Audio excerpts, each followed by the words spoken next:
Summon Sign is brought to you by you. If you want to learn how to support our show, go to patreon.com/laststandmedia.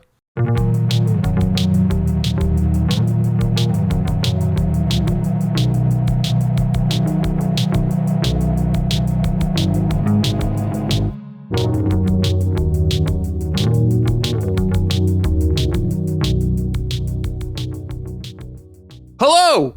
Welcome to episode 100 of Summon Sign, Last Stand Media's weekly in-depth game discussion podcast. I'm your host, Brad Ellison. Joining me, I have the two finest gentlemen around. Wow.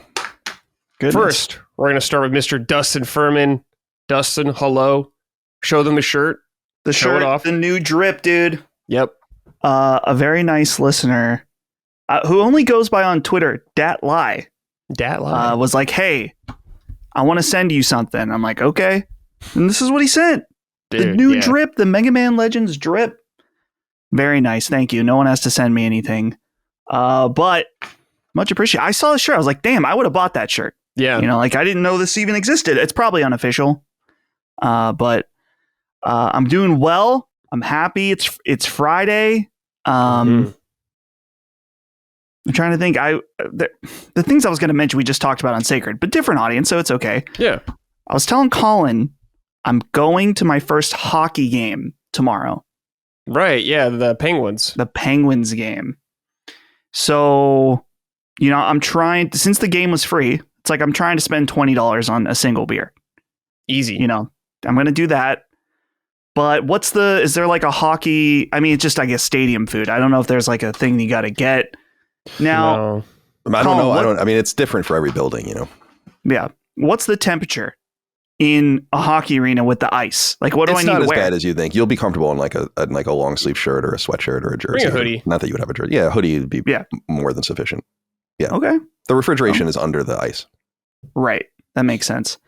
Yes. But yeah, other than that, I'm happy to be here. Congratulations to you, Hey, Bradley, thank you. on 100 episodes. It's crazy. You've been with us for almost what? 2 Almost years? 2 years now. Yeah, it's insane. Well, it all happened because of you. For Well, better and for worse. for better and for worse is a great way to put it. Yeah. Yeah. Great way to put it. Yes. And also, of course, Mr. Cobra Commander himself, Colin Moriarty. Colin, how are Hello. you? Nice sweatshirt as well. Thank Little you. Islanders action. Yeah. They're doing great. They just finished a 7-game road trip, 6-1. Not so bad. Not so bad, boys. Our young man that we drafted, Schaefer, is amazing. The He's 18-year-old, right? The 18-year-old he's kid. fucking amazing. It's crazy. Good. Good to have some fresh blood out there. Yeah, we need it. Yeah, things are good, man. We're I just woke up 15 minutes ago, and Nice. maybe a little more than that. And after we're done, I'm going to celebrate the Micah and Mai's anniversary. Oh, it's for the today? night. Yeah, today after we're done. Yeah, we'll go to the Dude. hotel, and well, it's not our anniversary was on the 28th of October, but Okay. we it's like the place we're staying is really expensive, so I try to find like a weekend where it's not As it's not expensive. like insane, you know. Oh, sure. So so we have it for tonight, and we're gonna go out to dinner there and all that. So yeah, I'm looking forward to it. It'll be fun. Cool, man. What Good games to are be you here with you bringing? guys in the meantime. You're bringing your Portal? It's funny, man. I was gonna bring my Portal to try cloud gaming specifically, but then I was like, I don't have a premium account, so It's on sale right now. yeah, I don't. 33% off for an No, upgrade. only if you're new, I think, right? Nope. If you upgrade your Oh, plan, you upgrade. you can get 33% off the upgrade. I was see. looking at mine. Mine was like $50, and I was like, eh. Yeah, I don't. 'Cause I really don't want it. You know, I'm not going to cloud game. I was really more curious about it. I could bring it and try it to see if I can connect to my PS5 here, but that wouldn't even be that impressive. We're not that far away. It's like a half an hour away. Yeah. Right. So Yeah. yeah, Bring it's good to be here with you guys. Congratulations, Brad, on Thank you. a great job of 100 episodes, about 2 years. Because we Mhm. started what would have been 24. Yeah, I think Right. that first episode came out on the 1st of the year. I Yeah, want to say. it's very exciting. 2024. So yeah, you're doing a great job, and I'm proud of you, and I'm glad to have you in our fold. I consider you a part of our, you know, the beating heart of the company at this point. It's funny because Wow. you're really one of the newest people, but vital to the operation. So I think you're doing a great job. I'm so glad Dustin went on your podcast Me I know. too. and had a bad time. I said such heinous shit on it. You know, I was deeply offensive. I know. You know, so I know you like the video games, yeah. How do you feel about the way everything turned out? Me? I'm pretty happy. I'm much happier to be here. Pretty happy? Damn happy. Yeah, okay, fair enough. Extremely I'm happy. never happy, so I'm not going to judge you too much. I'm happy, dude. Hanging out with the boys, it's good stuff, man. But yeah, I wanted you guys on here because both of you were on the very first episode. So I was like, what better way to celebrate than having the two OGs? Yeah, I'm always happy to be here as long as we can schedule it. I like doing the show. It's fun. Good. Before we get in the show, everybody, if you want to write into this show, patreon.com/lastdamemedia. We could not do it without you guys. We need the support. So thank you very much. We're doing well, though, but could always use more money, Arthur. More money. We're going to get to Tahiti. Yeah, exactly. But thank you guys. We greatly appreciate it. Please, if you enjoy any of our shows, leave us a good rating on your podcast service of choice. Thumbs up on all the videos, all that good stuff. Yada, yada, yada. If you want some merch, lastdaymedia.store. Micah will send it to you personally. Send it right to your door. Mm-hmm. She definitely will. She's doing a great job. A lot of merch going out the door right now. Yeah, lots of good stuff. Also, check out Colin's new game, Lilymos, Saint Slayer Spear Sacrifice. Is that correct? I always forget the subtitle. No, Spear is Sacrilege. Spear Sacrilege. That's it. You can wishlist it on Steam. Do that. Please. Even if you're not going to play, just do it. And I saw that we hit 4,000 wish lists yesterday, which is cool. Dude, congratulations. That's good shit. I'm very excited for that game. I was going to play the demo, and I was like, you know what? I'm going to wait. Yeah, I mean, you probably should wait. I mean, that was one of the things that I was talking about with. I was worried that it was showing too much of the game because it's a Castlevania-like game. When you're good at it, you'll be able to beat it as quickly as you can beat the first Castlevania. So we've shown a fairly, I don't want to say substantial, but a fairly meaty portion of the game. Cool. So yeah, if you're like really looking forward to playing it, and it's already coming, like there's already so many changes and things that are happening behind the scenes with it. It's awesome. I'm really excited about it. It seems like people are more excited about the game than any of the games we've made. And yeah, that's awesome. You know, and I feel like when I play it, I have to play it on PlayStation because it's your game. And I just it'll be great everywhere. But yeah, I gotta do the Colin Moriarty way though. Yeah, that's it's funny because we definitely sell best on a PS5 or PS4, but it depends on the game. Like the reason we're focusing so much on PC this time is because we don't sell great there, and there's much more upside on PC than there is on the console space. Right. I think Ben told us specifically, you know, in his own experience doing all this indie PR now is if you find success on Steam, it's easier to translate that to console, and it's almost impossible to translate console success to PC. Interesting. So, we want, you know, that's why people are like, why isn't the demo on PSN and stuff like that? I'm like, it's just not as open of a platform. Right. It's hard to, so yeah, we're really proud of it. Our trailer actually went up on IGN, I think, yesterday. Wow. And that was pretty cool and strange. Yeah, I bet, dude. And people, you know, so because now it's starting to find its way to people that don't really know me and don't know what it is. And so to see them kind of comment on the game, it is just a normal game, but just unbeknownst of who made it or the connections to it. That's what we need to succeed. You know, it can't just be all about us. So of course, yeah. Yeah. So I'm amped about it. And yeah, I'm thankful for everyone checking it out on Steam. But yeah. So what I was saying was we sell best on PlayStation. It depends on the game. Sometimes Switch is second. Sometimes Xbox is actually second. So interesting. Cool. Yeah, I'm really looking forward to it. Can't wait to play. You know, I love those Castlevania games too, Colin. So it's right up my alley. It's gonna be good. Yeah, and I don't want to overstate its Castlevania-ness. It definitely strikes you as Castlevania, right? But it's so much deeper than. Oh, of course. Just first glance. Yeah. You're like, oh, yeah. It's quite different. And like the gameplay stuff that we haven't shown anyone yet will really differentiate it. Ooh, okay. But yeah, there's so much stuff in there that we haven't shown. So yeah. But that's definitely the North Star for us. Yeah. When I compare anything to Castlevania, that's a very good sign that I'm interested. Yeah. So. I mean, it's funny, man. Like I knew they were making this game. And when I saw it for the first time, I was like, is this the color palette that we're going to use for the main character? Because it is just a very Castlevania color palette, but it's like, no, this is supposed to be an open ode. We're not hiding it. Right. But also Zelda 2, but also DuckTales, but also Faxanadu, and because there's like the pogo jump, right? I think I saw that in the trailer. Mm-hmm. Right. So DuckTales or Zelda 2 would be like your touchstone. Zelda 2 is probably a more elegant comparison because of the nature of the game and the way it looks. Sure. But, yeah. Absolutely. Man, DuckTales, great game. But it's not about vampires. I know I disappointed you when I told you that. It's not about That's vampires. Okay. There's always room for the sequel. Yeah, there is. That would be it would be awesome if we can get to do a sequel. I already know what I want it to be. It's just we have to get through this first. Yeah. Let me read some intro or write-ins here. I think this is how you pronounce it. Zoslek. I'm not sure you say that. Holy shit, congrats on 100 episodes. Brad, seems like you have only started yesterday with LSM. How time flies, huh? Well, since the big boss and the executive producer are joining you for this amazing milestone, I think this would also be a good opportunity for me to briefly share my LSM journey, which is directly tied to yours, Brad, and the so-called Brad effect. As a huge fan of your previous independent endeavor, I was truly sad to see you leave and only gave LSM a chance because I followed you and liked your work, but was hesitant due to some preconceptions I had about Colin due to the inevitable social media bubbles. But I thought since my boy Brad gave them a chance, so should I. And man, am I glad I did. Since then, I've become a patron, attended the San Diego live show event, became a fan of all shows and all its participants, and made LSM a small but constant part of my life.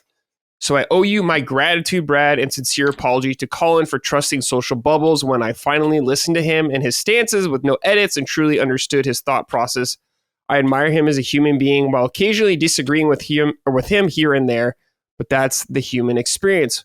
Wishing much prosperity, Sunshine, and the entire LSM enterprise. Note to leadership, please consider making a second wave of the season's greetings holiday sweatshirts. I missed the boat on the pre-orders and would love an opportunity to get one this year. Listen. It's over. Well, this is such a nice message, and then they ruined it with a note. I will say this. We will eventually release some extras, but you got to be there. You got to be there. You got to be there when it happens. I don't know when that is. So, but anyway, on to the nice stuff. Yes. Thank you. Great sweatshirt. I have mine somewhere over there. It's awesome. Yeah, it's nice. It came out great. Yeah, we tried to give everyone enough notice, but we can't. The major problem, it's not only like fronting the money for it. It's not really a huge issue because I know we'll sell things, but it's just storage of sweatshirts is incredibly cumbersome. They take up a lot of room. I would say 5 or 6 times more room than a t-shirt. Yeah, like when you start stacking them and stuff. So bulky. Like my garage was just full of, I think we had like 20 something boxes of these things, but I think we're down to like 7 or something. So yeah. So I appreciate everyone's support, but yeah, that's why we just don't, it's just easier. It's not only a risk mitigation factor. That's nice too, but it's just mostly getting them in and out, not storing them. Cause everything's in my garage. There's only so much room.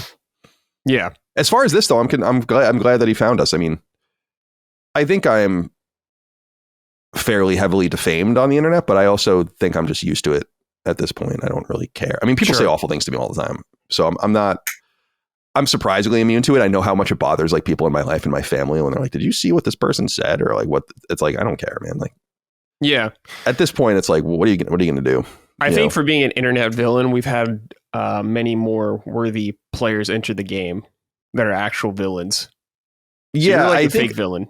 I think a lot of it is obviously political, and I also think that political spell has just been totally shattered and broken in the industry. Like, yep, the people that thought they were in control are not in control, and I never claimed to be in control. I don't want to be in control.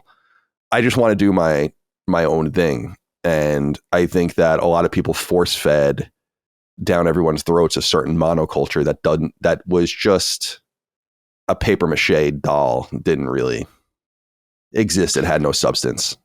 And that was quickly shown. And I also think my authenticity and just kind of sticking to my guns over the many years has drawn people to me, as well as everything else has kind of fallen. Oh, not everything else, but many other things have fallen apart. So there's nothing that I take more satisfaction in than outliving all my rivals.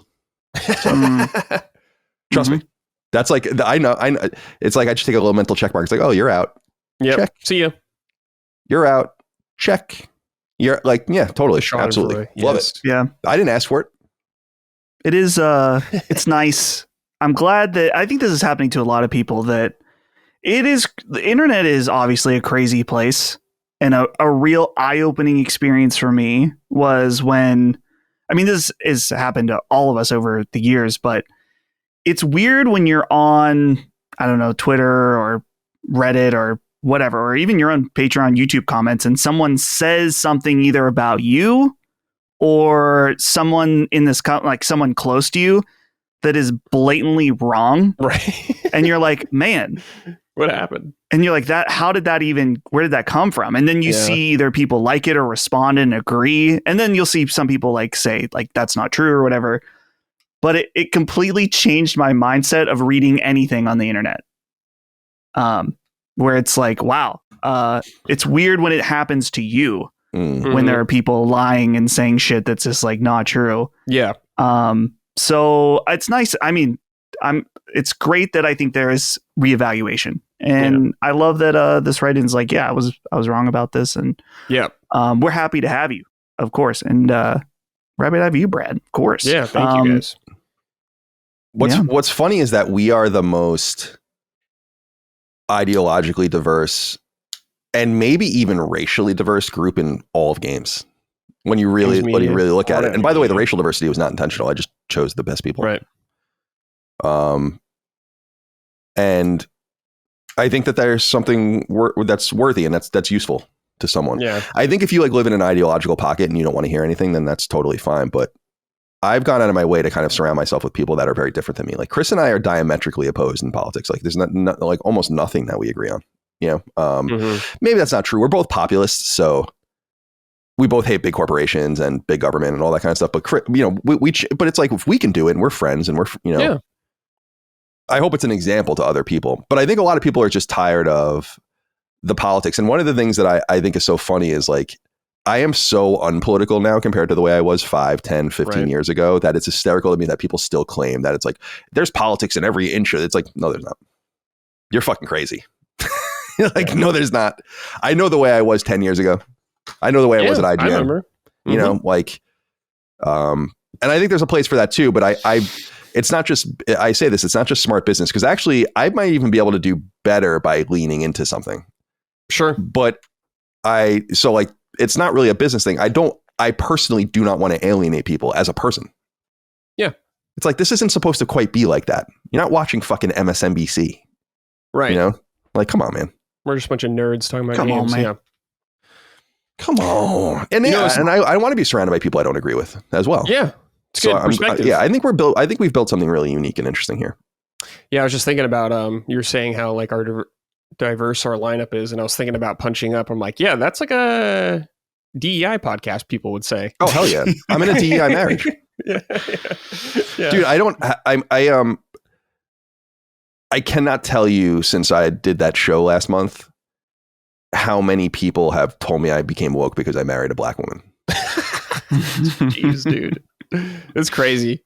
Yeah, I feel bad for her having to read that stuff, but I also feel bad for her having to be that they assume she's like some bleeding heart liberal because she's black. Yeah. Like, do you think I'd marry a bleeding heart liberal? Yeah. She's just a crazy person. That's all I'll say. Watch Punching Up. Yeah, plenty wrong, just not politically. Yeah, it's plenty wrong up there. Yeah, I mean, she's wrong about a lot of things, but she doesn't like Final Fantasy Tactics. Not good. But it's just so funny, like people just make like people become the exact thing they hate. Yeah. It's like they see race and color and all these things everywhere as a boogeyman and then make assumptions about other people. It's just like, I don't make content for you. That's right. You have to have at least 100 IQ to listen to Last Stand. At least. And that's not really asking for much. I'm out. Yeah, right. You didn't say to make it. That's true. Yeah. We are far below. I wouldn't hire anyone that wasn't on the level. Are you kidding? You can tell very quickly how smart a person is, in my opinion. Very quickly. So no stupids here. No stupids. There is an order. I don't even know. Like I wouldn't say it, but like who's the smartest and who's the least smart of us? Audience, let us know. I'll take least smart. I'm cool with that. I'm cool with being the country bumpkin idiot of the company. Bumpkin, you live in fucking Orange County. I know. JP wrote and said, congrats on 100 episodes, Brad. Some of my favorite memories from the show are the couples counseling sessions that you host with Micah and Colin. It gives the audience great insight into the oddity that is the Moriarty household. Keep up the good work and cheers to 100 more. Yeah, people do like those episodes. Yeah, we need that sometimes. Micah's a handful. She's a firecracker. That's for sure. I gotta be patient. I'm giving her like so does she. Homework on Punching Up. I'm like, you're on the show. You got to watch the Mario movie. I'm putting my foot down on stuff like that. Yeah, she was saying that. Yeah, I've never seen the Mario movies either, but well, you're gonna watch it with her, maybe. She's gotta get caught up. Yeah, I don't know why she doesn't really care about. Like, she's just such a weeb. She doesn't really give a shit about a lot of that stuff. I don't think she likes Kirby.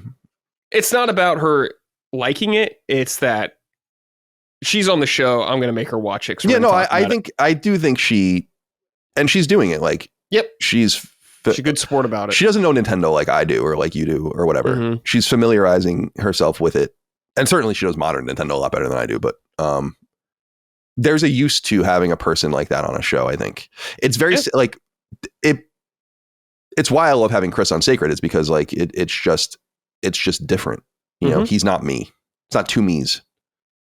And then you can have good, interesting conversations and deep dive. And then what you realize over time, like I realized this when I did the Jeopardy game, right? When I hosted it, it's not that like I'm surprised people were making fun of it and all the rest. It's like I'm surprised by how few people that even listen to games podcasts know about the games industry sometimes and video games and how they're made and all that. And I'm like, okay, well, if those people are out there existing and that's kind of the mean or the median listener, then we have to cater to that person too. Mm-hmm. You know, I don't think your Jeopardy list has much to do with that though. It's the format of the questions. Uh-oh. He straightened the papers. Well, I'm not doing it again. I told you Magnanimous Colin's dead, and I'm not doing it.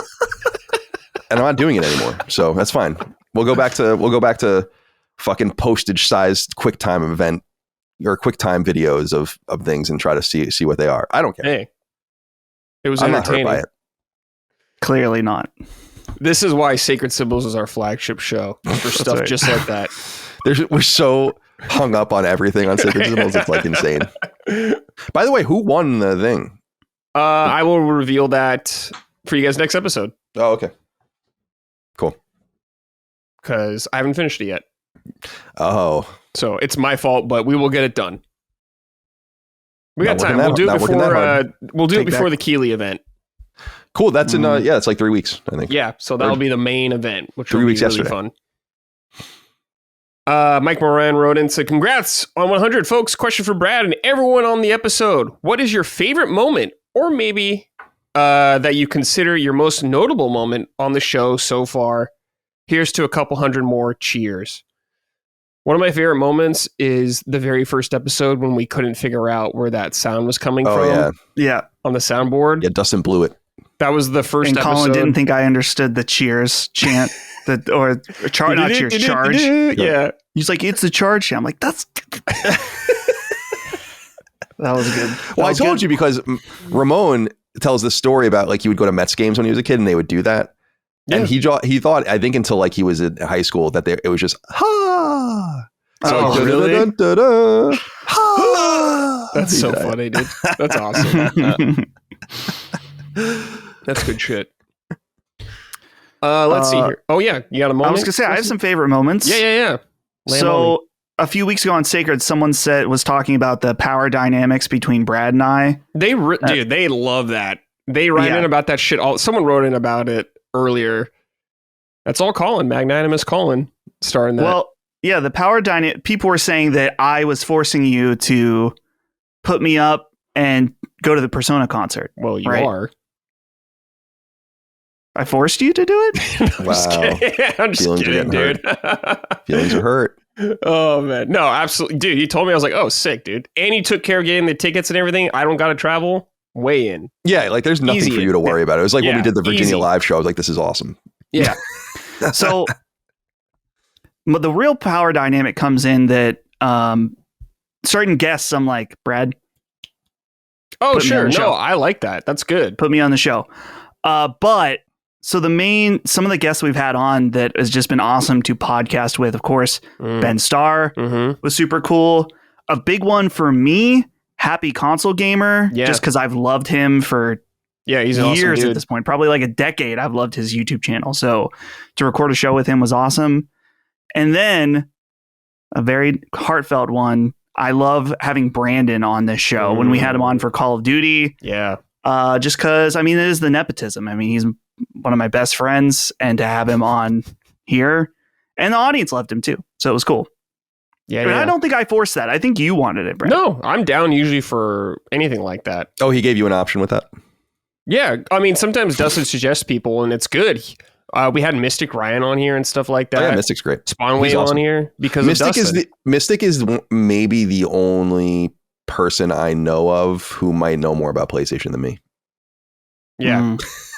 Dude, I need to get you and Radic on a show together. Who? That's what I mean. Oh, Radic. I was going to say, from a corporate angle, because I'm kind of being half facetious, because when I had Obsolete Sony on, which was awesome, and that's one person I really, really want to work with. Like I wanted, and I've pitched him things like said, I'll invest in you and things like, because I think he knows so much about Sony that like it's embarrassing.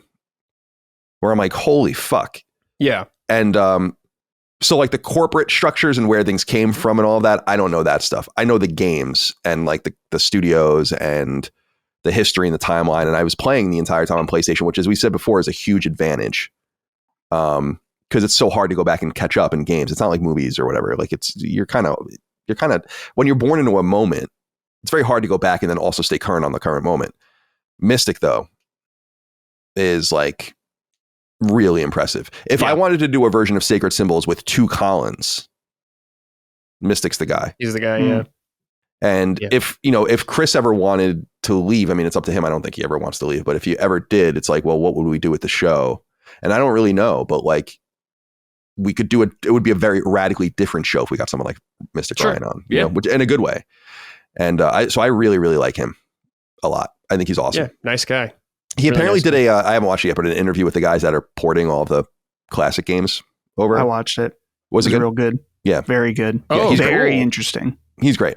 He's a workhorse. He's impressive. So I'm glad that you got him on. And you've had a lot of great guests on.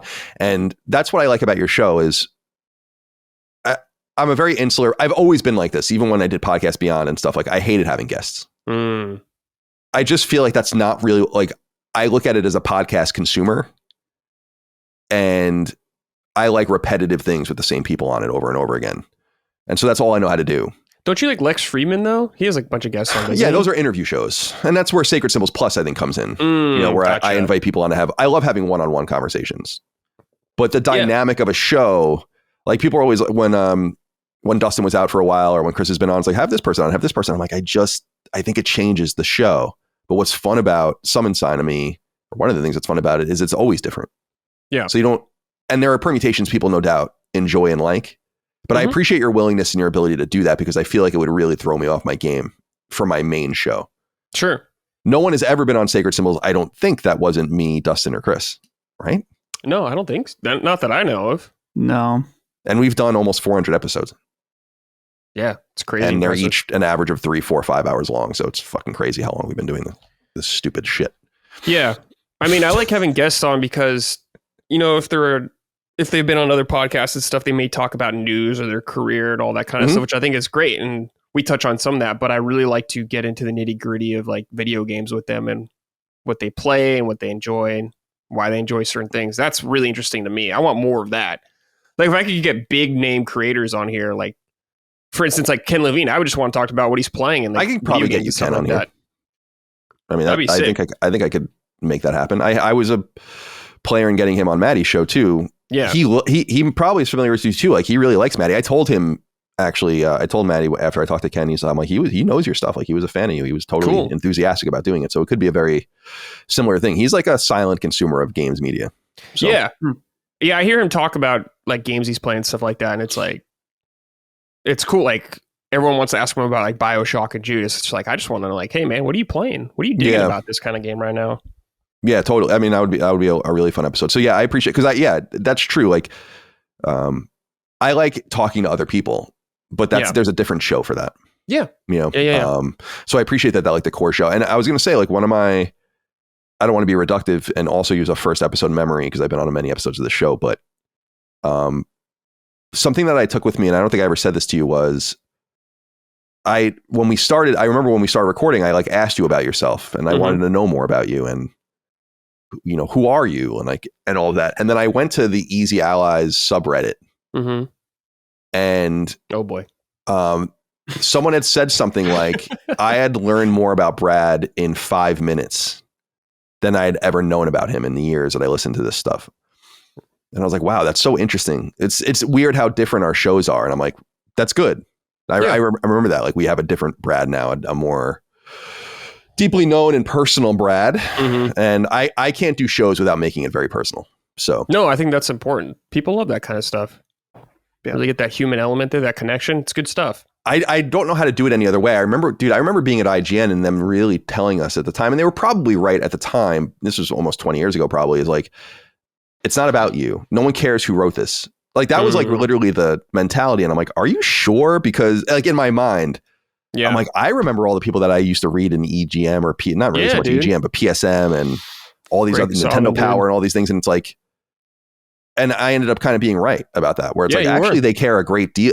They thought that the IGN masthead is like the most important thing. And I think that wasn't the case, so. Well, it's certainly not. With the rise of YouTubers is a great example of that kind of stuff. People latch on to the person more so. They should have listened to me. They should have listened. With that said, Brad, I'm selling your Persona ticket. Damn. I'm going to sleep on the streets of Hollywood. Dude, with the homeless people. Man, dude. And you're out. Damn. All right. Well, enjoy sleeping at the streets of Hollywood. Very safe. Extremely safe. The safest place I've ever been. Yeah, very safe. Very clean. I feel, dude, honestly, Hollywood. Listen, I know I'm a country bumpkin. I'm very comfortable walking around cities. Yeah. Hollywood, freaky place. I'm not saying I felt unsafe, but I made me feel a little freaked out. Yeah, it sucks, dude. LA is just generally kind of. Yeah, I don't like LA at all. No. It really is one of those places that has no redeeming qualities. I'm just like, what is going on in this place? But I used to talk a lot of shit about LA, and then I did live there for 3 years. So now I really can talk about it, because I used to kind of talk about it out of pocket. Yeah. I haven't lived there, but I've been there many times in my life and worked there for many years, and I'm good. No thanks. Would never want to live there. Shout out to everyone who does, though. All right, this is from Jamie. Greetings, Summoners. Congratulations on the 100th episode. I really appreciate all the gaming takes and views Brad has brought to Last Stand, I almost said LSM, and the different guests on this show. So I chose 2 games everyone speaks highly of, and I would like for each of the hosts to pick one over the other. It's for me first, so I'll go first. Brad's game, Tears of the Kingdom and Ocarina of Time. I'm going to go Ocarina of Time. It's just the fucking GOAT. That's held the obvious answer. Over how many years? It came out in 1998, so it's been a long time, dude. Yeah, 98. Yeah, so. Fall of 98. Fall of 98 was nuts. Yeah, and it's still one of my favorite games ever. I can just picture it in the back of my mind, and I love that game so much. Colin loves it. I love it. Oh my god! Dustin, I mean, it was a total. Yeah. What a revolutionary game. I have very vivid memories of playing it too, because I played a lot of it with my best childhood friend Mike Pope across the street, and I was just like, I couldn't believe, like, I always have a soft spot, and I will always love the 2D stuff more, but yeah, definitely good shit. And it's crazy how well that game still holds up in a lot of ways. Very impressive. It is. I replayed it 2 or 3 years ago. Yeah, I want to say. What a game. Dustin's games, Tetris Effect and Roller Coaster Tycoon. He played himself with these 2 picks. It's easy. It's obvious. You pick Roller Coaster Tycoon. I love Tetris Effect, but there are many versions of Tetris that are great. Maybe if you had put just Tetris, this would have been tough, but you didn't. Yep. There's only one Roller Coaster Tycoon, though, so it's easy. Easy pick. Easy Dustin pick. Colin's games, Symphony of the Night and Mega Man 2. I'll hang up and listen. I don't know. That's a tough one. Mega Man 2 is not even my favorite, but it's probably, I don't know, man. It might, it's kind of crazy to say it's the more seminal game. Symphony of the Night is reductive of games that had already existed, specifically Metroid. Yeah.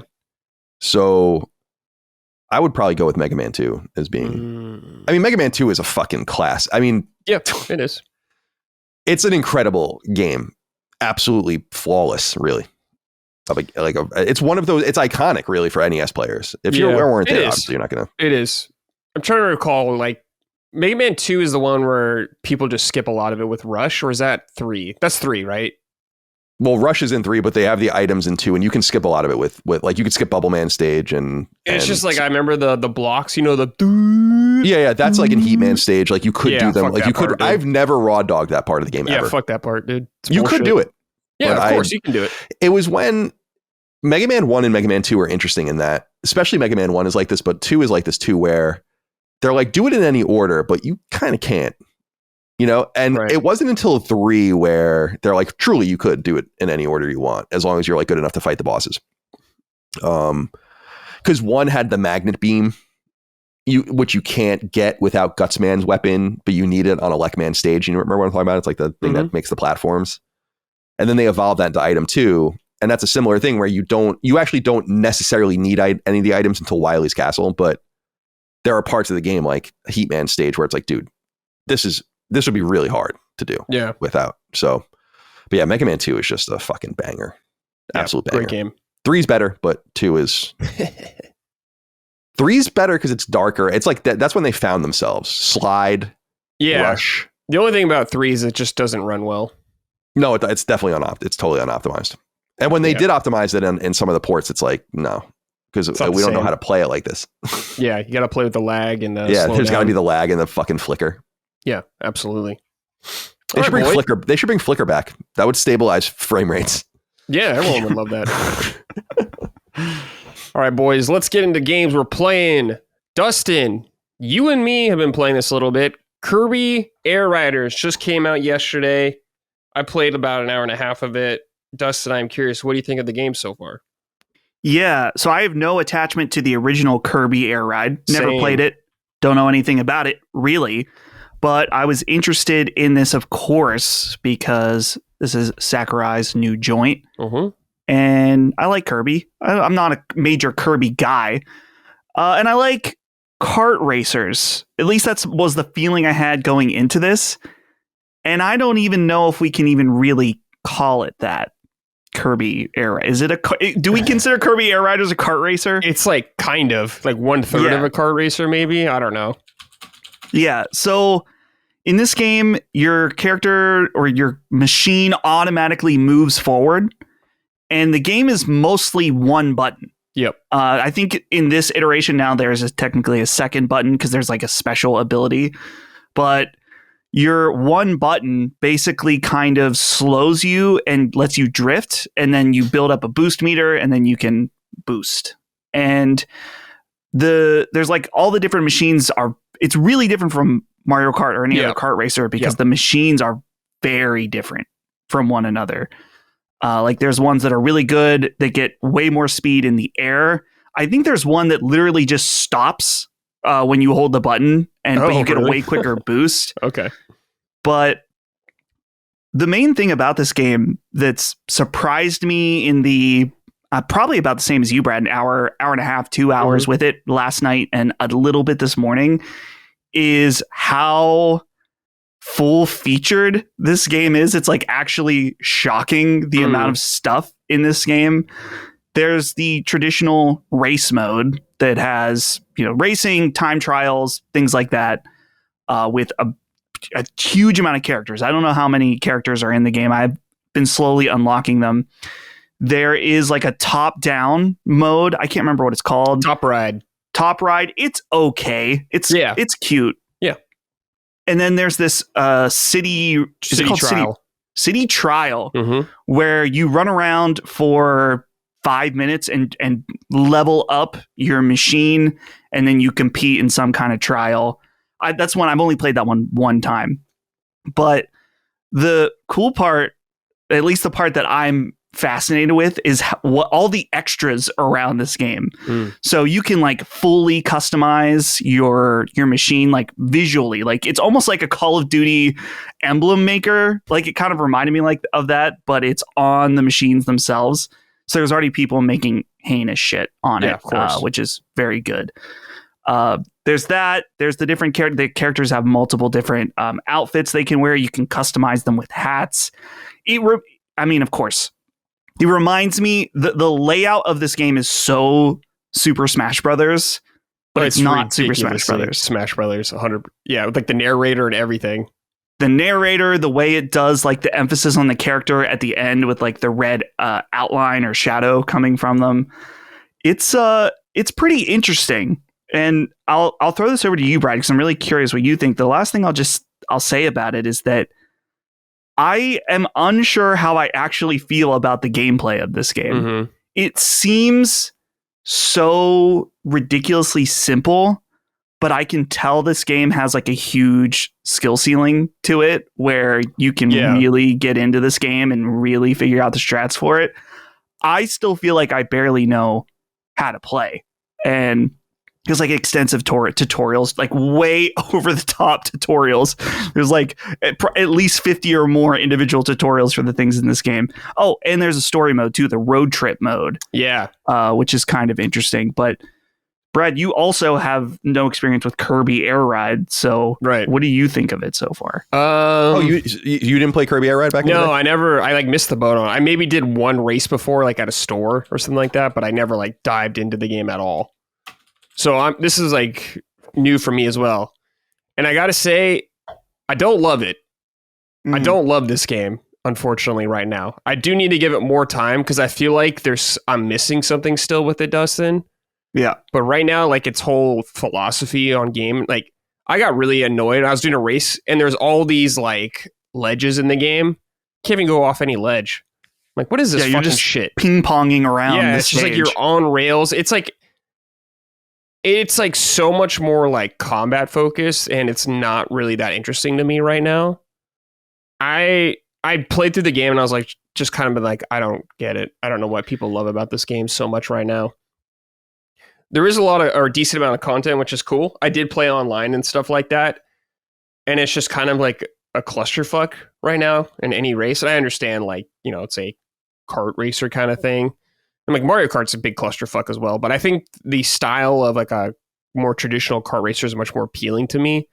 I will say I give this game props for being different and how it handles all that kind of stuff. Like you were saying, it's very like combat focused. Like you speed up if you hit people and stuff like that. You can tilt the analog stick back and forth really quick to like spin around and hit someone, and your cards can blow up during a race, which is kind of fun. But yeah, man, I just don't really enjoy the flow of the gameplay right now. Yeah. Like, I think City Trial is the coolest thing in the game. Like Dustin was saying, it puts you on this like pretty large map, I think with 16 other players. And there's power-ups on the map. I don't know if there's only one map or if there's multiple maps. I'm not really sure. But it's pretty in-depth. There's like multiple floors and stuff like that. And you go around collecting power-ups for your card that level up for this race coming up. And you can like battle other players, destroy their cards they have right now. It looks like there's like some PvE events kind of happening on the map, like a big spike ball guy came out and stuff like that. We had to deal with that. So that's interesting to me. That whole mode is interesting, but like the straight up racing, I'm not really feeling right now. The road trip mode I think is kind of cool. There is a story attached to it, which I respect. And I like the idea of you like pick between 3 different events. So basically how the game works is it throws you on a track and there's 3 different things you could pick from. Like, let's say it's like one's a top down, one's a normal race, one's a time attack, and you can select which one you want to do. And eventually you get items to level up Kirby and stuff like that. And I'm not sure how long the campaign is, but yeah, you do. I unlocked characters through. I did not get Rick though, like you got Rick. I haven't gotten Rick yet. I looked it up. I need to get Rick as soon as possible. Yeah, Rick's tight as fuck. I've been using Chef Kawasaki mostly. That's Holly's favorite. Yeah, that guy's sick too. But yeah, man. I don't get it yet. I'm not sure. You know, Brett, the thing that I was thinking last night is that I understand the philosophy of like, oh, you can play this game with one button. Yeah, very Nintendo. But I kept, because there's parts where it's like, okay, so the one button, and then so it's really 2 buttons because there's a special button that does your ultimate attack or whatever. But that button will stop to make you drift. It will let you suck up enemies on the field, and it will let you use that, and when you have that enemy selected, attack. And there's points where I'm like, I kind of just wish that these were mapped to different buttons. Right. Like, yeah. I wonder, is it actually beneficial for the one button control scheme? Yeah. And also, it's like, I don't know, it's probably part of the design, but when I'm steering around and then there's an enemy that I want to attack and I got to flick the stick left and right real quick, it's chaotic. Yeah, it is. Almost feels messy in a way where I'm like, I just wonder if this would be a lot cleaner with multiple buttons.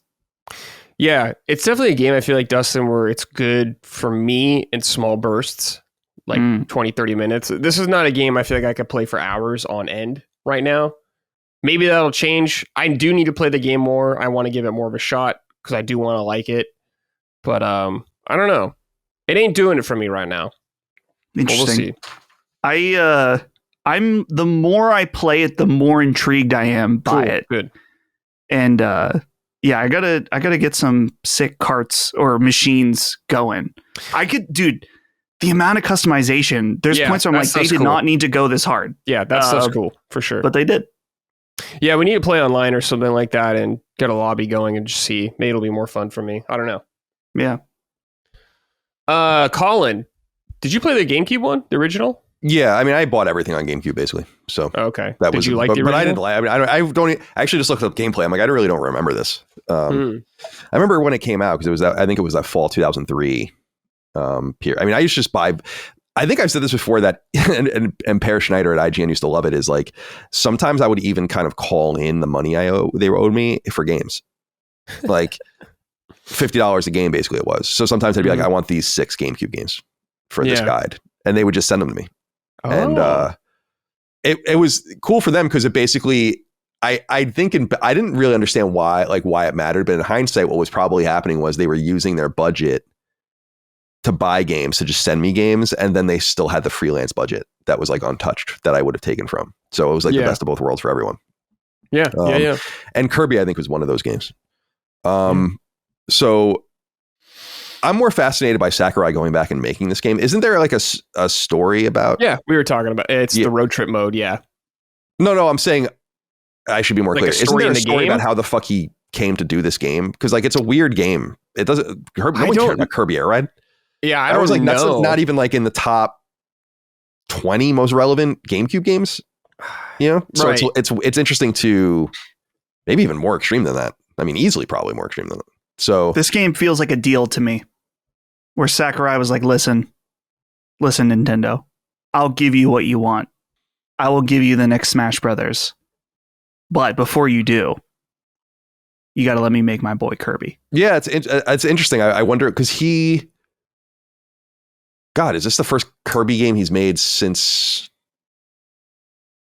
And it's been years. Probably since before Kid Icarus, right? Yeah, I don't know. I'm not sure. It's just so interesting. He got away from it, and then he like wanted to go back and make Kirby again. I think I would love to. I've never met Sakurai. It would be fun to talk to him, and I'd be like, "Where's Dr. Wily? Where's Wart?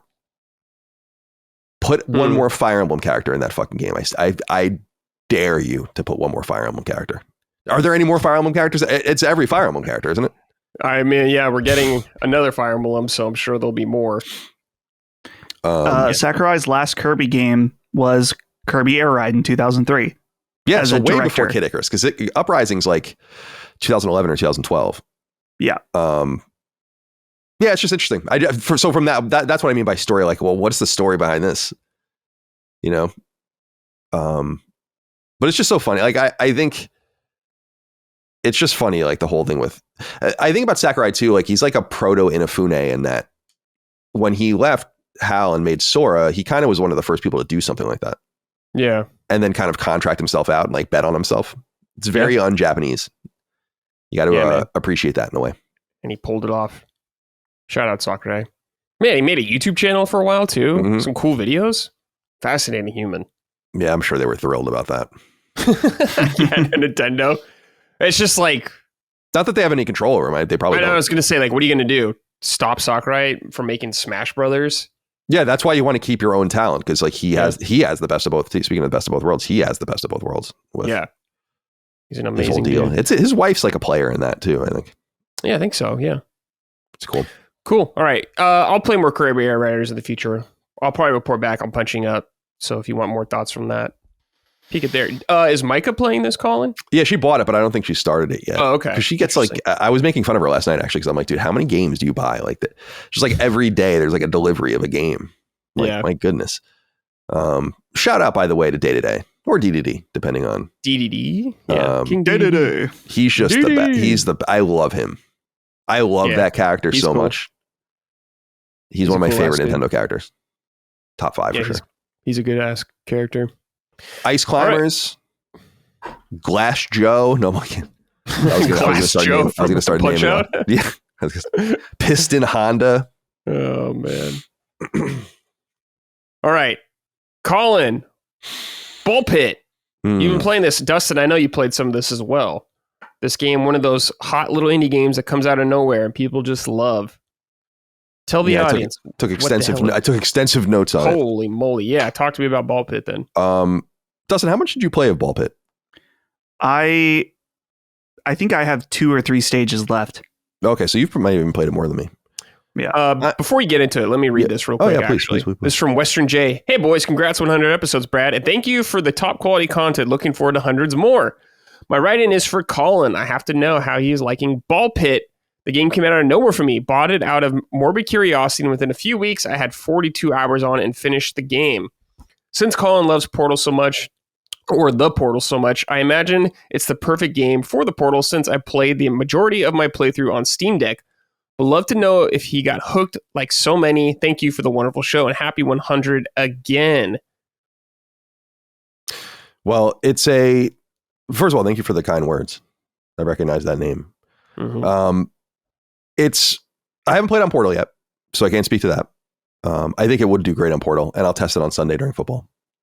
Portal's really been for me Plants vs. Zombies pretty much exclusively right now. Right. This is a perfect game. I should be clear because I don't know if people know this or think this about me and maybe what their own play styles are with Portal, but I don't play like AAA games or anything on the Portal ever.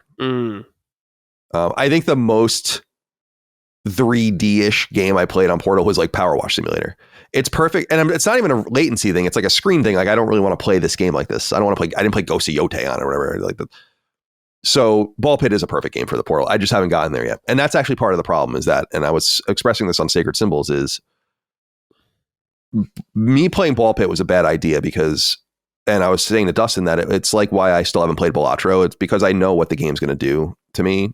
And it's like what Slay the Spire did to me for a while and some other shit where I'm like, I really get into this stuff at the detriment of me really playing other things that and I don't like to get into the like should kind of thing, but I shouldn't be spending all of this time with these random, endlessly replayable games like Plants vs. Zombies or something. Like I can't, but I am. Mm-hmm. And I'm kind of gravitating towards them. So Ball Pit, I bought it the day it came out. I thought it looked cool and I wanted to support them. It's a developer named Kenny Sun and then some people he worked with and then the publisher is Devolver Digital. And I wanted to support him. I was like, this is a really cool, novel idea. I'm a Vampire Survivors fan. I think it's a great game. And I've given that game a lot of credit, and I think reasonably so, because I think it shows that there actually are new and interesting ideas. You just need to dig a little deeper to find them. And there's nothing wrong with the reductiveness of games. I don't want to make it seem like there's something wrong with like playing a bunch of first-person shooters or a bunch of third-person shooters or a bunch of role-playing games. And it would be like criticizing movie genres. Why are we watching another thriller? Why do they still make thrillers? You know, it's like it is what it is. All the way back to what I always bring up about the Spielberg and like there are only so many stories and so many ways to tell the stories. So when someone stumbles upon like something that feels different and new, especially because I've been playing video games for literally almost 40 years of my life, it's like, wow, that's cool. And Ball Pit is an evolution of that. And I think a better version of Vampire Survivors, at least a more playable and gamey version of Vampire Survivors. They're different too. I could be wrong. Dustin, you know Vampire Survivors a lot better than I do. I mean, I played it really extensively, but those stages basically go on forever, right? Or at least you can put 40 minutes, an hour. You can like play and it just keeps going. Right? That's how I remember it. Well, eventually death comes. Oh, right. You're right. That's and you can kill him. Like you overstay your welcome and then like it forces you. So it's like a ski free. Well, technically it's supposed to be the end of the level unless you are strong enough. Right. There are like secrets to that. Right. Which is cool. Yeah. And I like that because there's like a real tragedy to dying. You know, like if you make it long and your character is perfect, right? And like the garlic, I remember being like everything in Vampire Survivors. Mm-hmm. And so there's a way to kind of manipulate the game and play the game, and the stakes are kind of high. This is a game, and I don't know if there's like a more endless mode that you unlock later or something, but Ball Pit is like a 10 or 15 minute stage with a beginning and an end. And the beginning is, you know, kind of the easier part, and the end is the boss fight. And there's interstitials. The stages are split into 3 stages, but it's a true evolution and a thoughtful evolution of what Vampire Survivors did. And I'll say at the top, I highly recommend it. I think it's fucking extraordinary. And I've been addicted to it. I was up till like 5 a.m. playing it last night. It's one of those one more. And that's what's different about Vampire Survivors too, is like when you get one more, at least I remember it's like this might go on for a while. But you really could do a one, like, all right, I'm going to give myself 10 minutes to do a fast run here and try to do what I can. So for people that are unfamiliar, Ball Pit is what I would describe as Breakout or Arkanoid meets Pinball meets Vampire Survivors meets some sort of bullet hell game meets some sort of city builder game. And actually the city building component of it is so out of left field that it feels like ActRaiser, where it's like, which is one of my favorite games of all time, where it's like, why is this even really here? And yet I'll allow it. Like it's good that it's here. It's not it's not like a JRPG with a fishing game or something. It's like, all right, enough. Like, yeah. Or Ghost of Yote when you're starting campfires and then eventually you're just skipping that because it's like, why would I ever want to do this? Right. Yeah. I know Dustin likes to blow into the controller, but it's a sign that, like I said, that like out of tens of thousands of games that have been released this generation, literally, there's not many new ones, like many unique ones. And so I want to give this game a shout out for that. The gameplay, so Vampire Survivors is no buttons and just movement. This game, I think, ratchets it up a little bit. You don't have to necessarily use any buttons, but it's more like a twin stick shooter. And I was telling Dustin on Sacred that when I sat down to play Ball Pit at first, I didn't like it. And I was like, I don't understand this. This is strange. I'm not good at it. And I was like, I must be missing something, which I often feel like I am if a game is like critically acclaimed, especially in genres that I enjoy. So I went and found like some sort of like a 3-minute or 2-minute tutorial of like, here's 5 things that you should know about Ball Pit. And I got to say, I found it incredibly useful.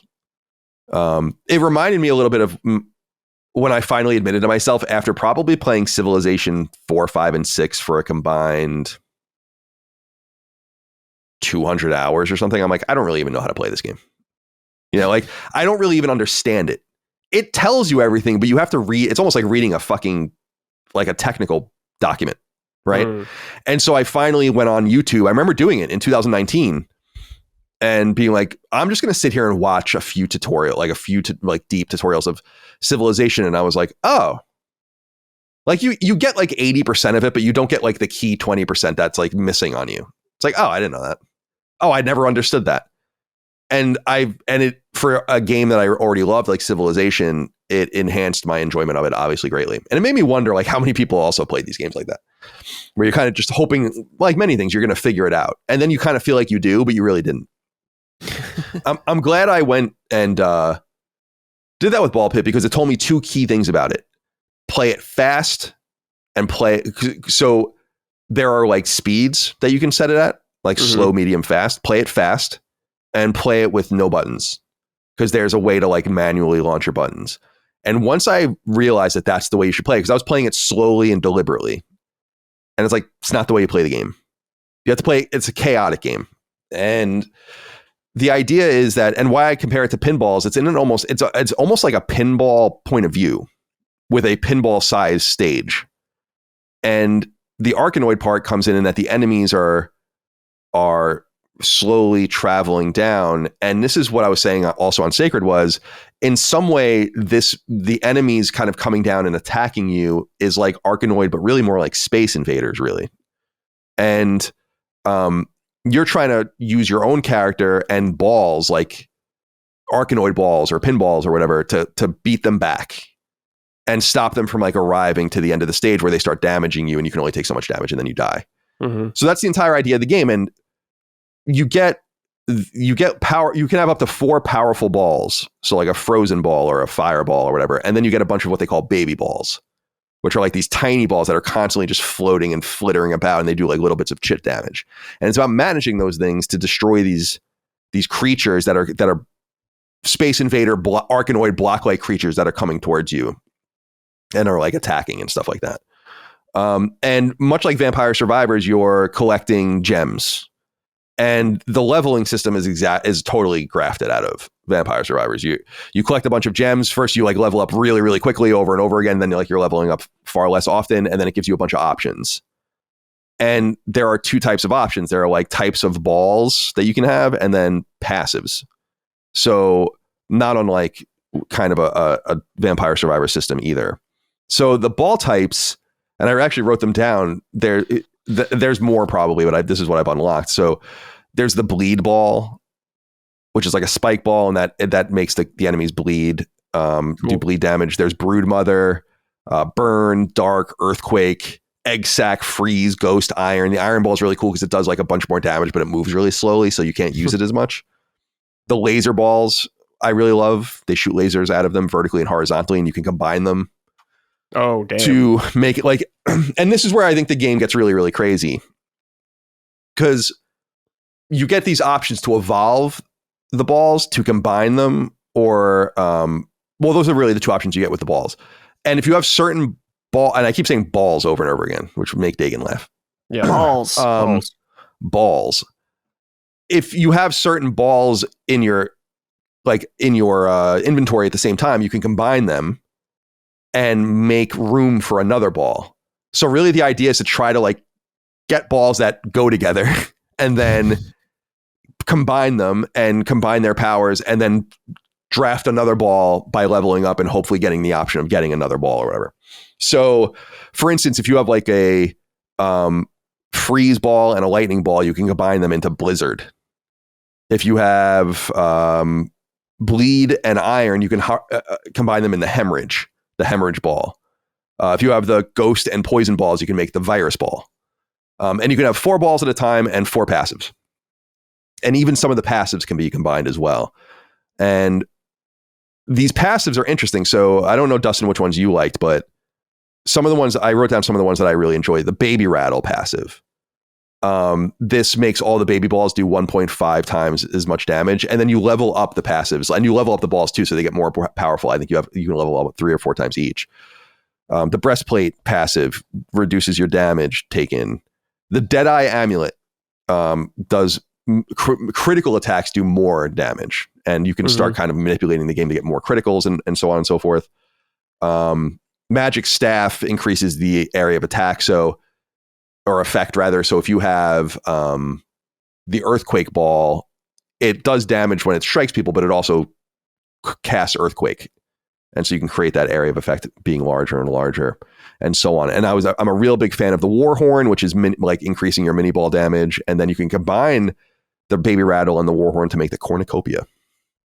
So there's all these different things, very Vampire Survivors like, and just like collecting different passives, collecting different items, creating an encyclopedia of them in the game, and trying to be deliberate about it.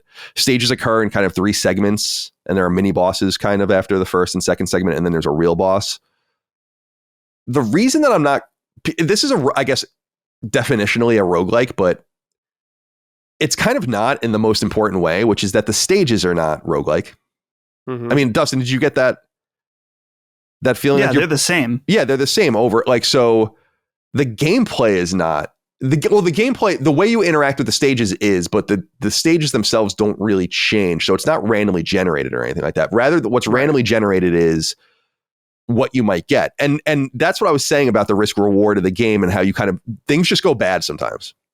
And like before you know, like you're playing really well, and then like you go into a stage and it's just not working. Like the balls you've selected, the passives you selected, it's just not coming together, and you get overwhelmed. What'd you say? The character. Sometimes you select. Right, that's another important thing too. So there are different characters, and each character is, and this is what I like. One of the things I like about the game too is I like games that allow you to have permanent leveling. This was a problem with Returnal, right? Was like people didn't feel like you were able to fully and completely permanently customize and like level, like make it easier for yourself. But the thing I'm starting to realize about this game, and I don't know if you've realized it too, Dustin, is that because I was looking at the trophies, this is kind of an indicator. It's like the trophies are very common. The platinum even is like 11 or 12%. And that tells you one of two things. Either it could tell you that both things can be true too. It's like it either has a really hardcore audience, which it does, or the game at some point gets really easy. And I think I'm starting to see that the permanent leveling of your characters, and you unlock, I think there's 17 unlockable characters, something like that, or 16. I think I have 7 or 8. You can tell that like the game is getting easier, that I'm succeeding more and more often, that some of the fights are even becoming trivial. And so I think I'm getting to that point where I might be starting to break the game, but that might be the entire point. Because it is very satisfying to just destroy a stage and be like, I've totally figured it out. I've gotten the right combination of balls, the right passives, everything's going right. But you level up your character in like endurance and strength and a statistic called leadership, which I think is pretty cool. Speed, dexterity, and intelligence. And the different characters have their own sort of perks too. So like you start with the warrior who has no perks, but then the itchy finger is the second character you unlock, and he like just moves really fast. And then there's like the cohabitants are cool. They're like ice climber like characters where they each do half damage, but you have twice as many balls on the stage, so you're getting like more attacks. I just unlocked the makeshift Sisyphus character who has no baby balls, so only the big, like you can only use the 4 major balls that you have, but they all do big balls only, but they do 4 times the area of effective damage that normal ball like you would normally do. So like there's all these like deficits, but also advantages to using each of the characters, and each stage has a certain number of blueprints on them that are randomly generated, and you collect them. And these blueprints unlock new characters and new things. But then you get to the ActRaiser part of the game, which is a lot of what you're unlocking are new buildings. And you have like this town, like this settlement. And you just have buildings on it and like fields and forests and things. And then you send your characters into it, and another almost ping pong or another pinball like kind of Arkanoid like thing. You like send them around, and you have 15 seconds or whatever to collect items and like upgrade things and stuff. It's a very, I don't know, man. It's a really, really addictive, interesting game. Yeah. And I really, really like it. I'm like, and it actually makes me want to go back and play more Vampire Survivors, because I played Vampire Survivors very heavily for probably 2 or 3 weeks. And then I'm like, all right, I can't do this anymore. Like, this is like getting fucking crazy, especially because there's just so much content. This game doesn't, like, Vampire Survivors has so much shit in it. It's crazy. This game doesn't. It might eventually, but it doesn't. So yeah, shout out. This is definitely like one of the great games of the year, I think. Cool. And and really, really impressed by it, and really, really like it. I can see why people are crazy about it, and it's right up my alley, personally. Yeah. So yeah, shout out. Jay McGraw wrote and said, "Hey Colin, glad to see you're playing Ball Pit. Though I'm really loving it so far. I think they may have added too many characters and made the town building mechanic too big. Several characters and mechanics are too similar, and the layout of the town gets very tough to navigate. I think a more focused and tighter game would have made the game a lot better. Still think it's a fantastic game, and glad to see it doing so well."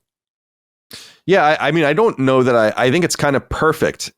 It reminds me of like an N64 sports game where like you have like, here's like a dozen characters or 15 characters. I don't think that that's like too overwhelming. I think it's probably going to get way worse than this. If you're not into like the size of the game, it's probably going to, I would hope that they're going to support it. The town stuff is weird. It's not really necessary, but I understand. This is where I think the game kind of becomes like Rogue Legacy, actually. Rogue Legacy had that whole castle building section of it. It was more of like in menus, though. This is not in menus. This is a much more active play part of the game, but it's not necessary, but I don't mind it. I like it. it doesn't maybe add as much. Like ActRaiser, I brought up earlier, does revolve around this like this Barris center between these two parts of the game that are actually both really important, the action and the sim building. This game is, I want to play it. You're kind of, after every stage you go back, you can harvest in quotes. And so like, it's just forcing you to go bounce back between these two parts of the game. And it's cool in the sense that like you unlock a building, the building will give all of your characters more endurance. And then you can level up the building with like the lumber you've collected and the stones you've collected. And then you have to play the little harvest game to bounce your characters off of it a certain amount of times. And then it's leveled up and then it activates. And then you bring that into the game. So it makes the game easier. That's what I was saying is like, you can tell the game is like highly breakable. I can sense it. And I think that might be the idea. Yeah. But I've not quite, I'm only on the periphery of that, but I can see it. Like there was one thing where I was like, damn, dude, like I am fucking rolling right now. Like I have all of these perfect combinations of the lasers. If you can combine the lasers, the horizontal and vertical lasers, so they go in all directions. And then like you give it a freeze thing. So it like freezes the characters and all. That's really cool. You know, but it's like, damn, dude, I'm like, it was like a trivial challenge on this run. Then you'll play the next run and you'll be like, oh, I didn't draw any of the right items.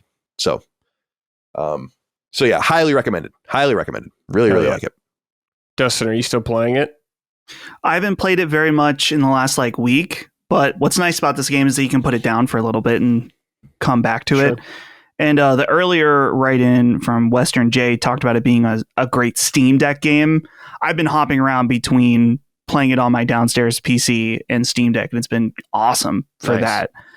The town stuff, I can understand not liking it, but I think that they made it as they made it not annoying.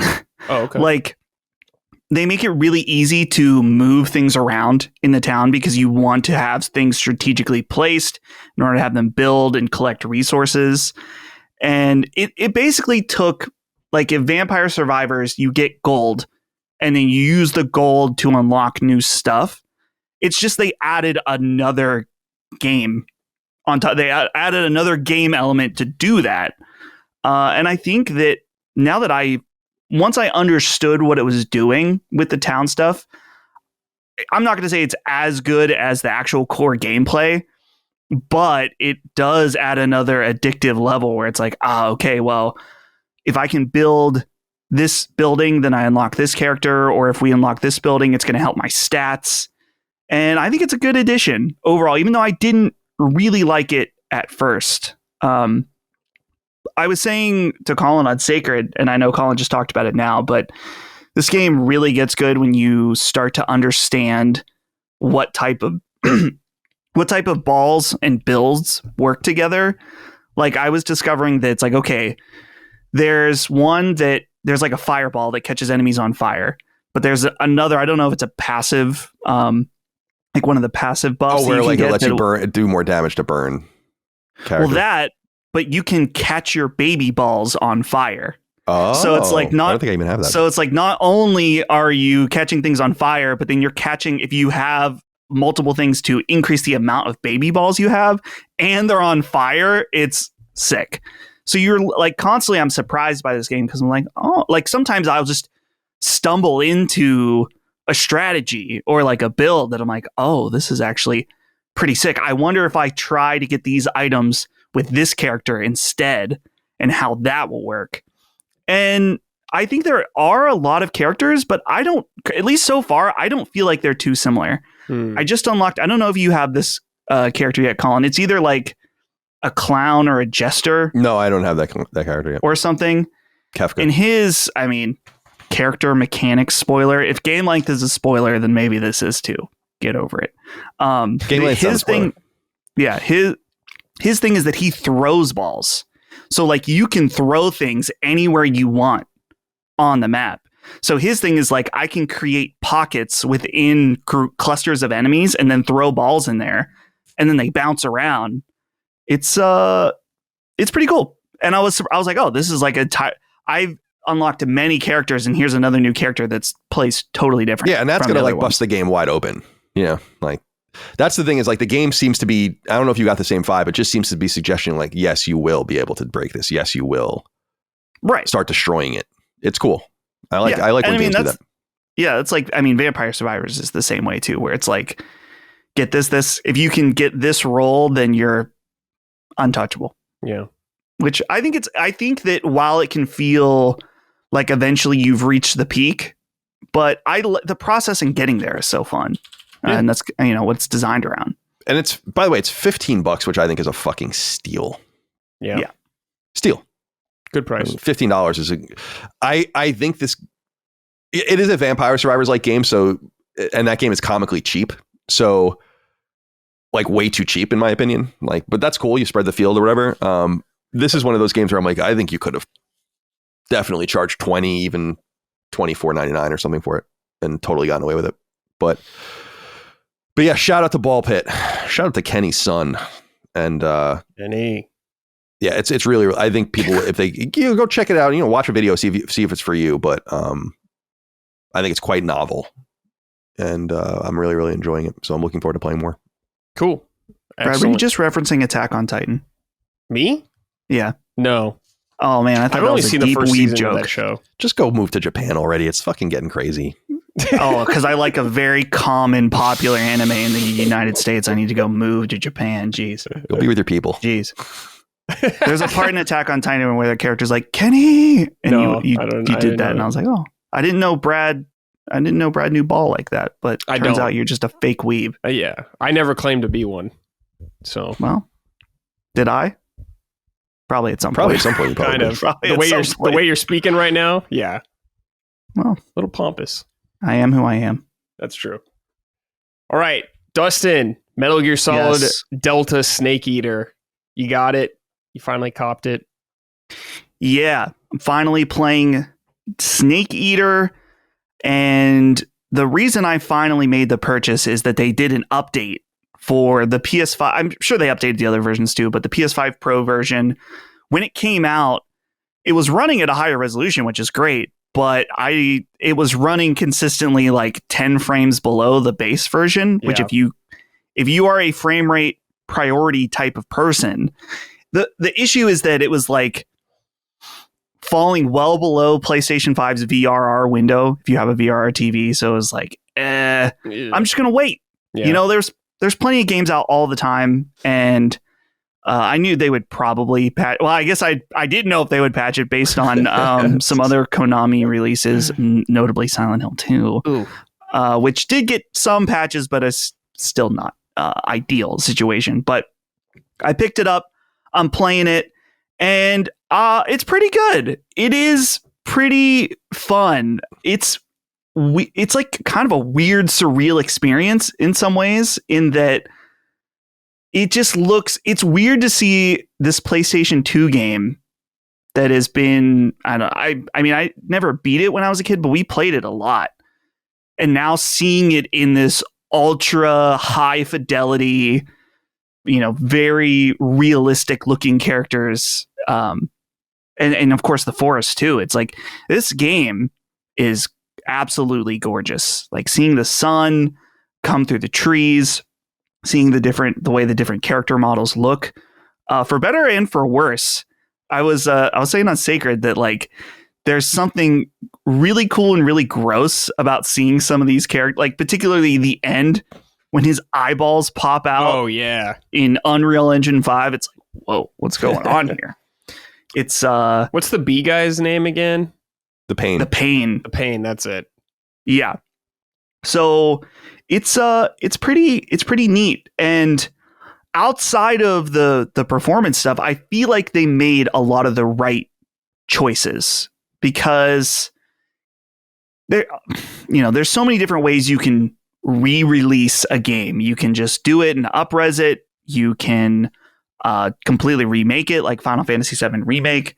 And I think that they were smart, that they're like, yeah, there's certain things you shouldn't really fuck with. And a beloved Kojima game like Metal Gear Solid 3 Snake Eater, what if we just went and made it look as beautiful as possible and kept the underlying game pretty much exactly the same? Right. I think there are quality of life stuff that they've changed, but honestly, it's been a few years since I played the original, so I'm not noticing them directly. But I think it was also a smart choice that they kept the same voices. Like, I think there's some new lines added. Like, there was one codec call that I got that referenced something recent in it. And I was like, oh, they must have done a new line for that. But keeping the voices, the performances, I mean, that's one of the... This game is so, being a Kojima game, so cinematic heavy that I think that if they had done all new voices, it just would have immediately people be like, no, I don't like this because it's different than what they remember. So using the same lines, I think, was probably the right move. And I think that Metal Gear Solid 3 is such a weird game to me because it's very different than the previous two Metal Gear games. And like, I guess mainly its environment, that you're outside. There's the different, there's like the hunting and food element to it where you got to find things to eat. And it's, I'm still finding some of the things that I didn't like about Metal Gear Solid 3. I mean, it's so faithful that it's still there. Like, I hate the mechanic where you're going and you have to like pull the healing mechanic where it's like, oh, you got to pull it out, put the bandage on, do this checklist every time. It's like, not really into that. But it's funny too, because it's surprisingly harder than it's easier and harder than I remember. I'm playing on the normal mode and I maybe have died once, but I'm like, man, I'm getting seen all the time. Like, I'm getting caught. So overall, I think it's pretty cool. And I would love to see what they do if their intention is to potentially remake other games in the franchise. I am playing on the new view, which is probably the newest thing, is that they adds like the over the shoulder third person. Wasn't that in Substance, the PS2 version? Yeah, well, when you start the game, it gives you an option between like a classic and a newer. Huh? Because I remember Substance added like the more traditional third person. Yeah. I honestly don't remember. Okay. Okay. I just know at the beginning it gives you an option between the two. Because it's not top down all the time, or you can still do that, I assume. Yeah.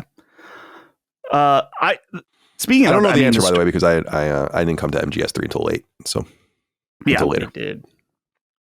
The best thing about this game, and I think I saw some people on Twitter, I don't know, maybe it was bait, but it's like, this game on the surface has such a serious look to it, where it's like, you know, it's like it's a stealth game and you're Solid Snake and he looks very serious. This game is anime as fuck. Speaking of weeb shit, like which character? I think it is the Pain, that he's like doing all these like moves and stuff. Oh, it's the crazy guy too, that's like jumping and leaping around in the forest. Yeah. What's that guy's name? I'll look it up. Yeah. It's over the top. I feel like this was the beginning of Kojima Unleashed. We got some wacky stuff in Metal Gear Solid 2. Don't get me wrong, like Vamp and shit like that. Well, I mean, I think Metal Gear's always been anime. The Fear is the is it the one you're talking about? Like, you look at the Fear, Gray Fox, and fucking Metal Gear Solid 1.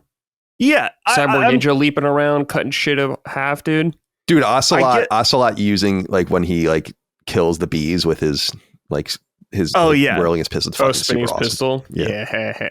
It's just I feel like it really ratcheted up. It's always been anime adjacent, very Japanese, over the top.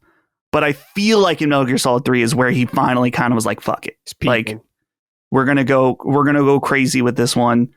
And yet, Ocelot is so awesome. I love how like there's the scene this is near the beginning of the game and it's old as shit, so sorry. There's the scene at the beginning where like Snake is like, oh, that gun you're using, the way you shoot it, really, you should be using a revolver. And you can tell, like, it gets under his skin. And the next time he shows up, he has the revolver. And Snake's like, oh, that's a pretty gun, but the engraving is not very tactical. It has no tactical advantage. He's like, you can tell, like, he's pissed off. He always shows up with a new gun. Yeah. So yeah, it's cool.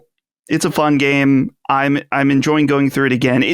I think I'd be loving it even more if I hadn't played Metal Gear Solid 3 in the last. I probably played it 2 or 3 years ago at this point. Oh, okay, so it's still a little like overall fresh to me. It's not like seeing the game totally new again, but so yeah, I wonder what they'll do next. As far as my ranking, I mean, 2 is still better, Brad.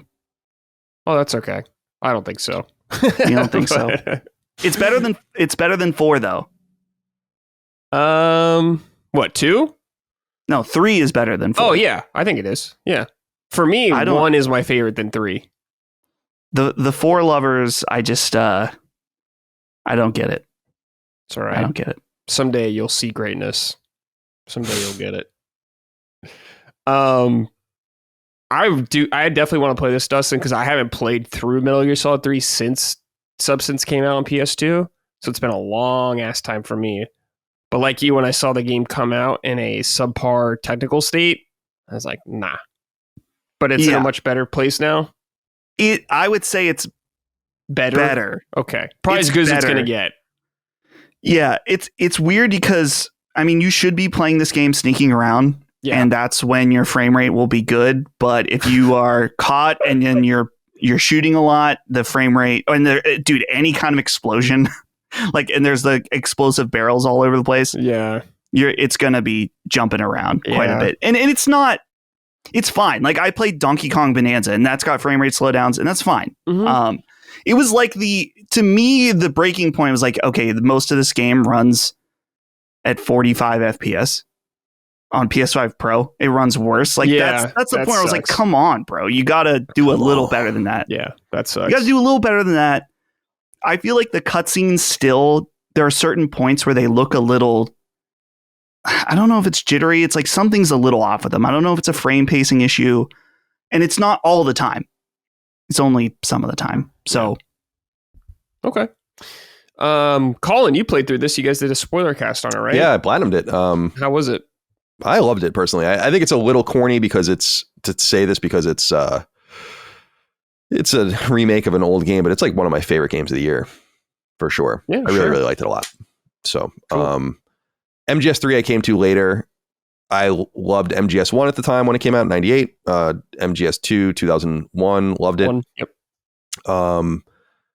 When MGS3 came out, I wasn't wild about it. And then I didn't really sit down to play it more fully until 2007 on PS2.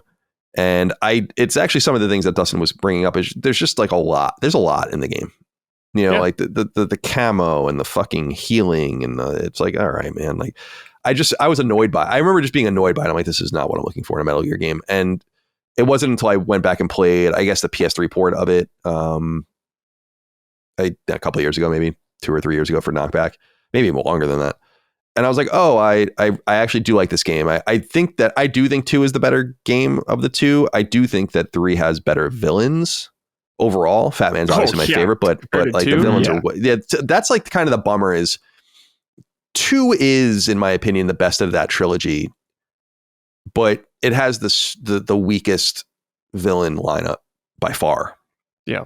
And that's kind of disappointing because it's the camp of that makes it fun. And I think MGS3, to Dustin's point, really leans into its silliness, and I like it. It's the earliest Metal Gear game on the timeline, so that's kind of cool. There's like nothing. I don't think we get any Metal Gear before it. And so, not that I'm aware of. You know, it's like way earlier in the timeline. Like, I don't think that there's like a mainline Metal Gear game. And I think Peace Walker's in the 80s, right? I think that's like, I don't think there's even one in the 70s. So to have something take place like in the early 60s is pretty neat. And so I beat it's funny because you have to beat the game on Foxhound to get the platinum, which means you have to basically beat it on the hardest difficulty without killing anything. And I did it. So a very difficult thing, but I definitely went and used a video guide sometimes when I was having a hard time. So there are like a couple parts where I think, damn, this is fucking crazy. Yeah. Oh, because you also can't be seen. That's the big thing with Foxhound. You can't raise any alerts at all. So, but I dedicated like a couple weeks of my life recently to this game. And cool. I personally recommend it. It's part of the Konami Renaissance. So I'm down. Sure. Yeah. Awesome. All right, boys. It's time for... Wait. Hold on. Don't want to mess with the timestamp. I copied the wrong thing. Hold Dustin, future Dustin. Hold editing Dustin. Okay. Hold. Sort it out. Ooh. On this segment, we just talk about something in the game industry we're not pleased with. It needs a little work. Game, company, human, whatever. However personal you want to get. I can't think of anything off the top of my head for me right now. So I'll defer to you gentlemen for now. Colin, is there anything for you this week? Yeah, I was just going to say, sorted out amateur financial analysts. This whole saga about Ubisoft delaying their reporting their fiscal year, or I guess it's quarter one or even half one, so quarter two fiscal year report. I don't know if you guys saw that on the 13th they announced that they're postponing they're postponing the release of their financials, and they're halting trading. And everyone read into this there must be something crazy going on behind the scenes. And I'm like, I don't know why you're assuming that. Like, what would be the crazy thing? They already announced their deal. It's not because people are like, oh, maybe they're being bought by someone. And I'm like, they already were. They announced the deal. Like, what? Like, and why wouldn't they want you to trade if they thought they were going to be bought? They would want that. So it's not to say that would have been unheard of a reason for them to kind of delay their financials, but people just jumped 10 steps ahead to this cataclysmic thing that happened. And then I don't know if you saw, so that was on the 13th. And then on the 19th, they announced all right, we're going to release our financials on the 21st, which is the day we're recording. And we're going to talk about, all the stuff that's going on. And then lo and behold, they did. And financials are supposed to be pretty decent. Actually, I haven't looked at them, but I don't give a shit about Ubisoft one way or the other. It was just weird to me that everyone made these assumptions about that just because of that. I'm like, it's not that uncommon for a company to say we got to halt the trade, our stock trading for one reason or the other. Basically, what they were saying was that what I think ended up happening, if you read the financials, is that they made some accounting errors or they needed to fix them. And it's important fiduciarily that they get those right. They have to. I mean, it's vital. And I think that they suspended trading because everything leaks from Ubisoft, and they were afraid that if this leaked, then the stock would tank. So it was a protective measure to protect the value of the brand, because it would have been an overreaction. So that's where my mind is this week, where I was I just read so many conspiracy theories about what was going on. I'm I don't understand why people think that there's this other buyer when Ubisoft has already entered an agreement to sell their most major component. What else is there to buy? Yeah. What are you going to buy? Fucking Trials HD or something like that? I don't understand. All the things are cool games are spoken for. So yeah, that was my sorted out for this week. Okay. Very good. Dustin, anything for you this week? I have a different kind of sorted out. It's okay.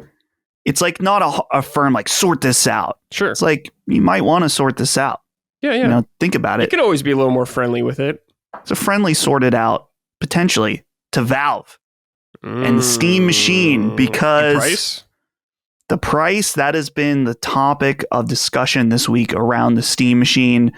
And it's funny because it all stems from Linus Tech Tips saying about when he asked about the price. Yeah.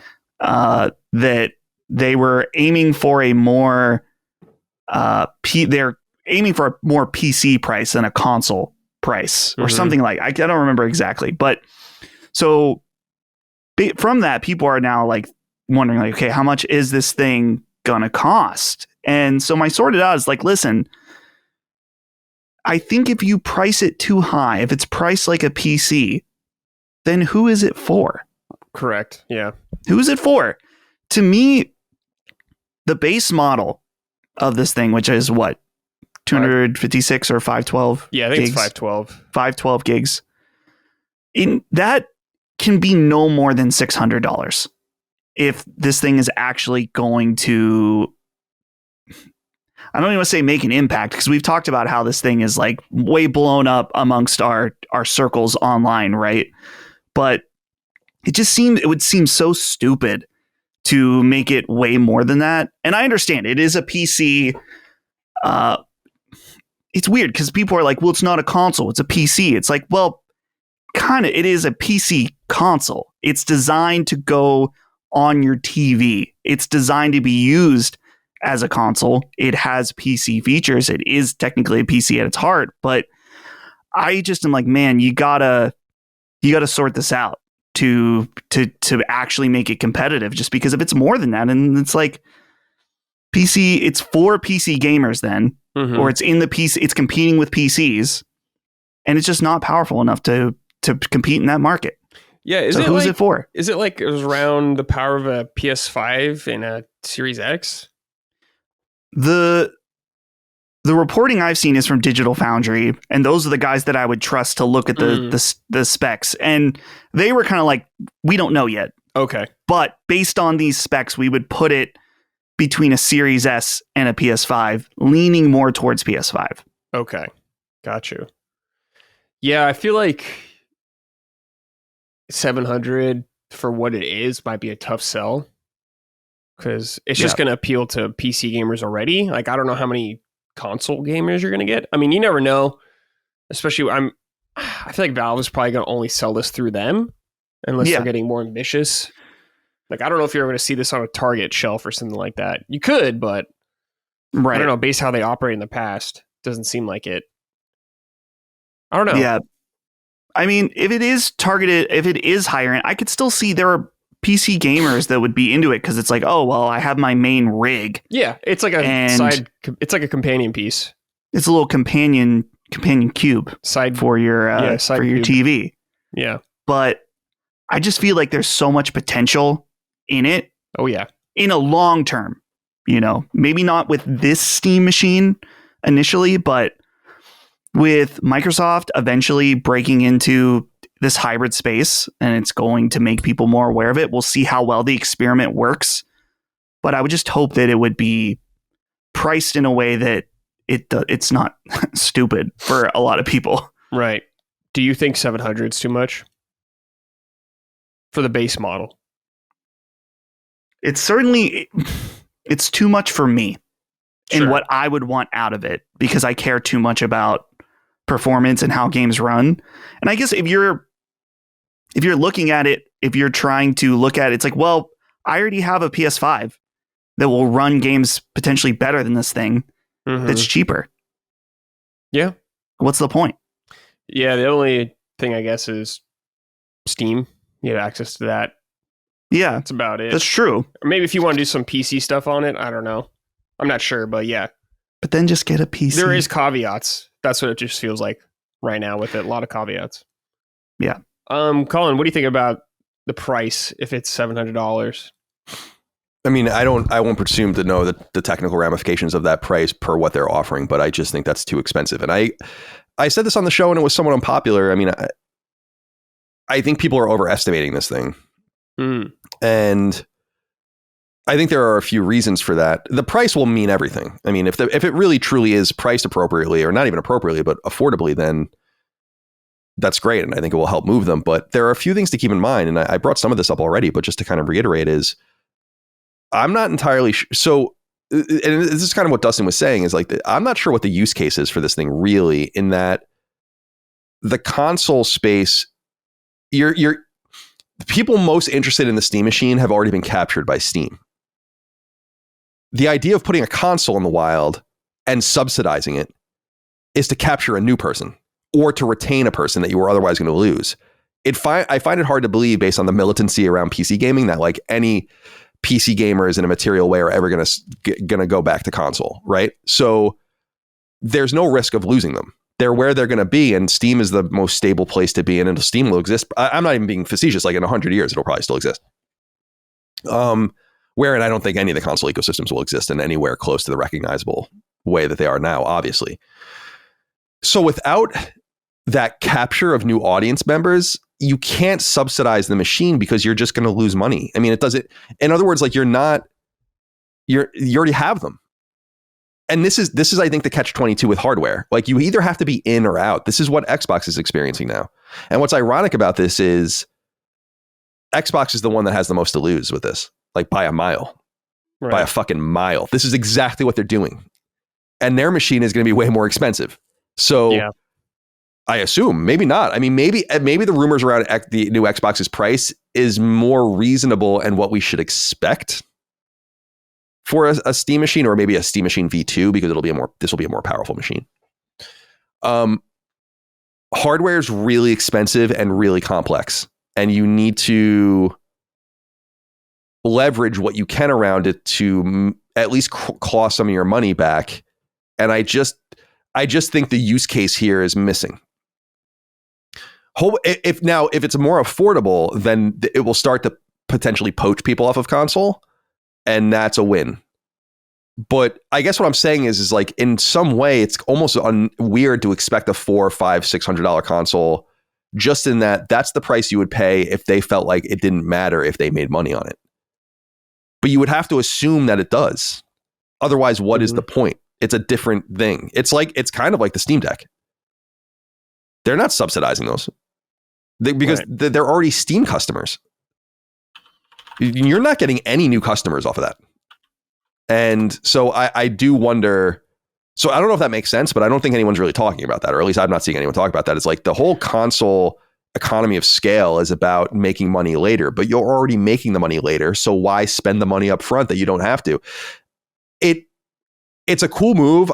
What I appreciate about Valve is that they're tightly run and they're private. So they have a shit ton of money, and they could spend, and they have likely spent billions on this, or will ultimately spend that much money on it in just the R&D and manufacture over years.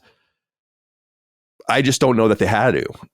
Like they're already, that's like the whole, and this is what Microsoft doesn't realize is like, you're not really necessary, and you've made yourself even more increasingly unnecessary by decentralizing your own hardware.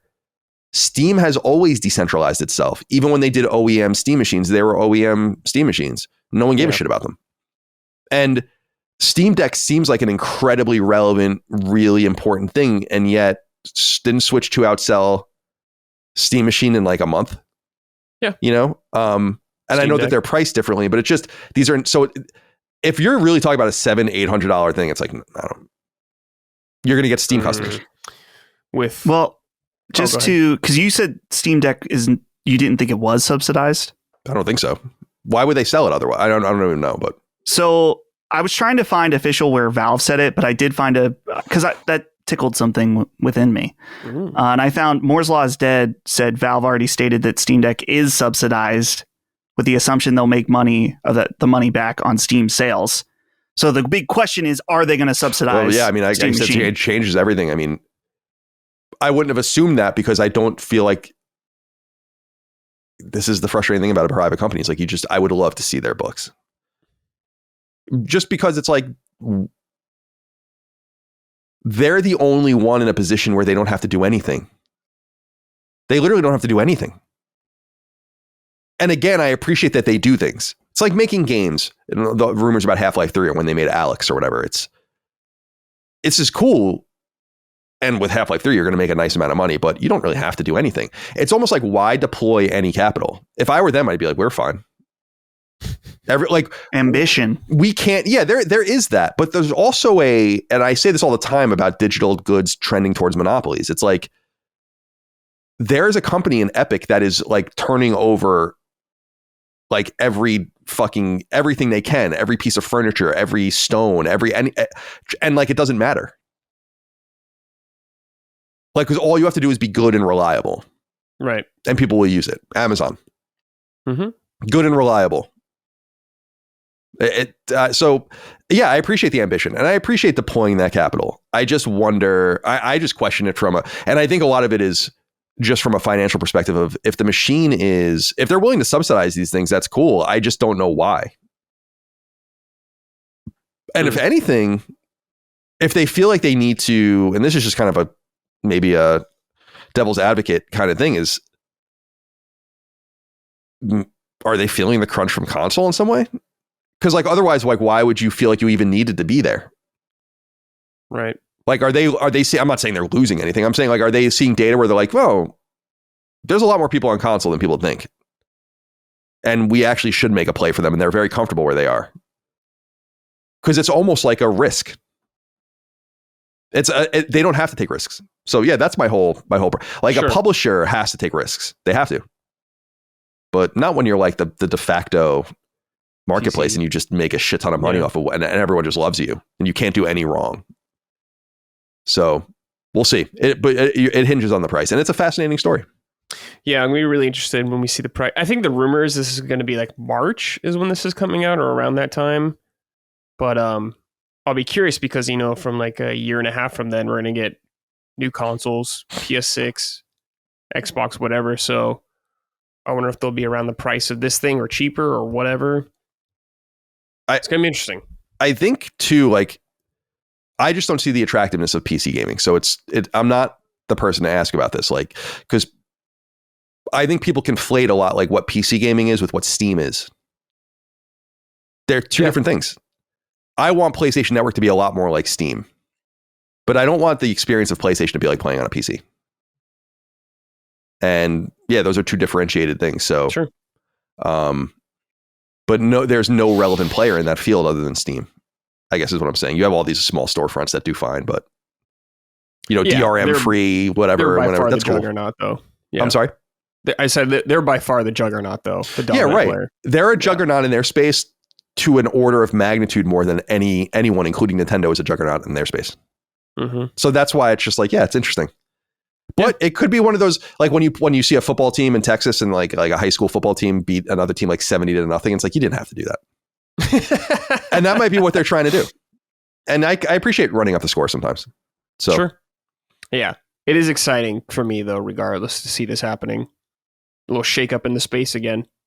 Yeah. Very interesting. I don't know. Maybe it's hopium thinking for me, but the impression, obviously Valve is a company. They want to make as much money as possible, but they strike me as that's like, well, let's do it. It might be fun. Yeah. You know what I mean? Yeah. I could see Gabe saying that.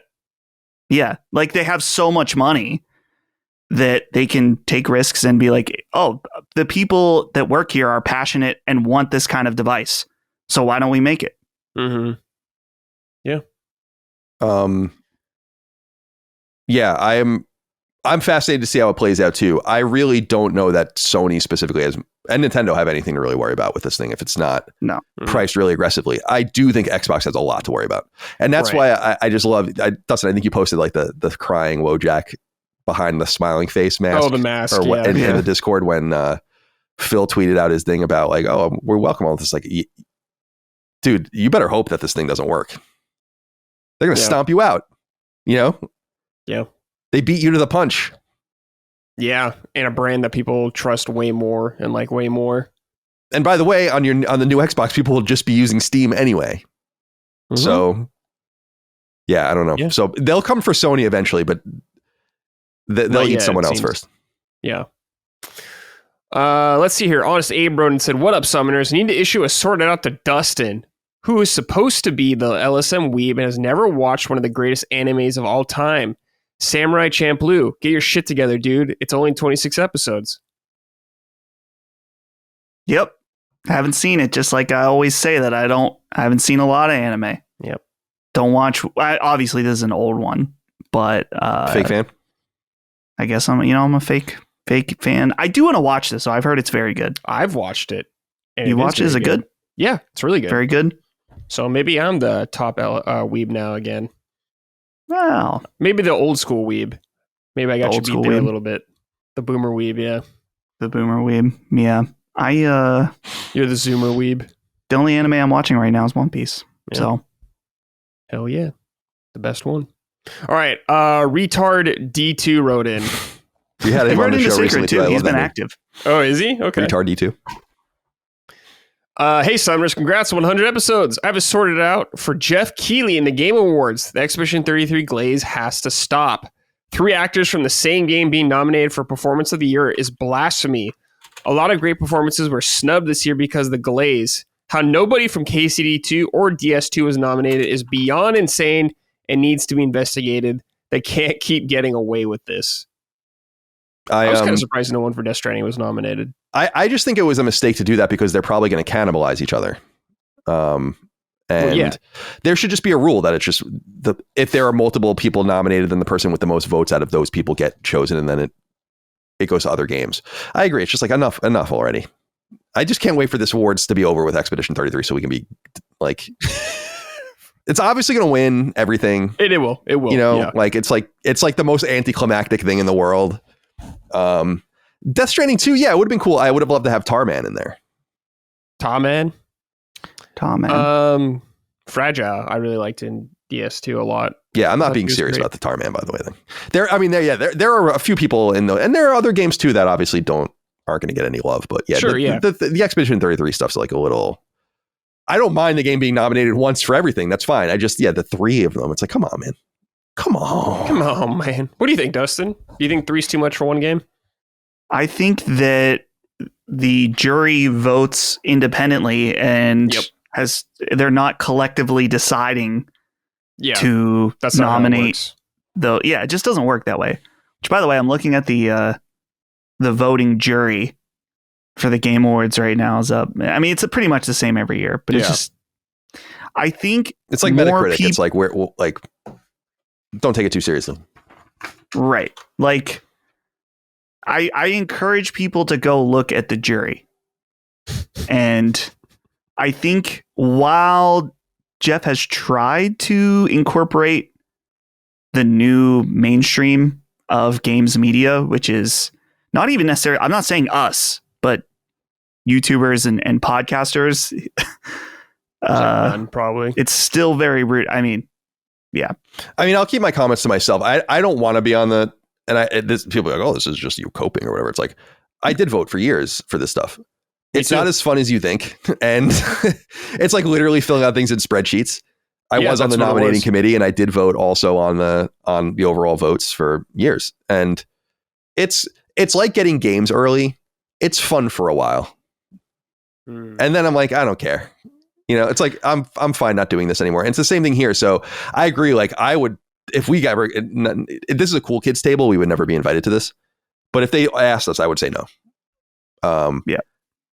I don't want to be on the inside like that. But yeah, you got to just take it for what it is. It's not unlike the Grammys and the fucking Emmys and all these things. And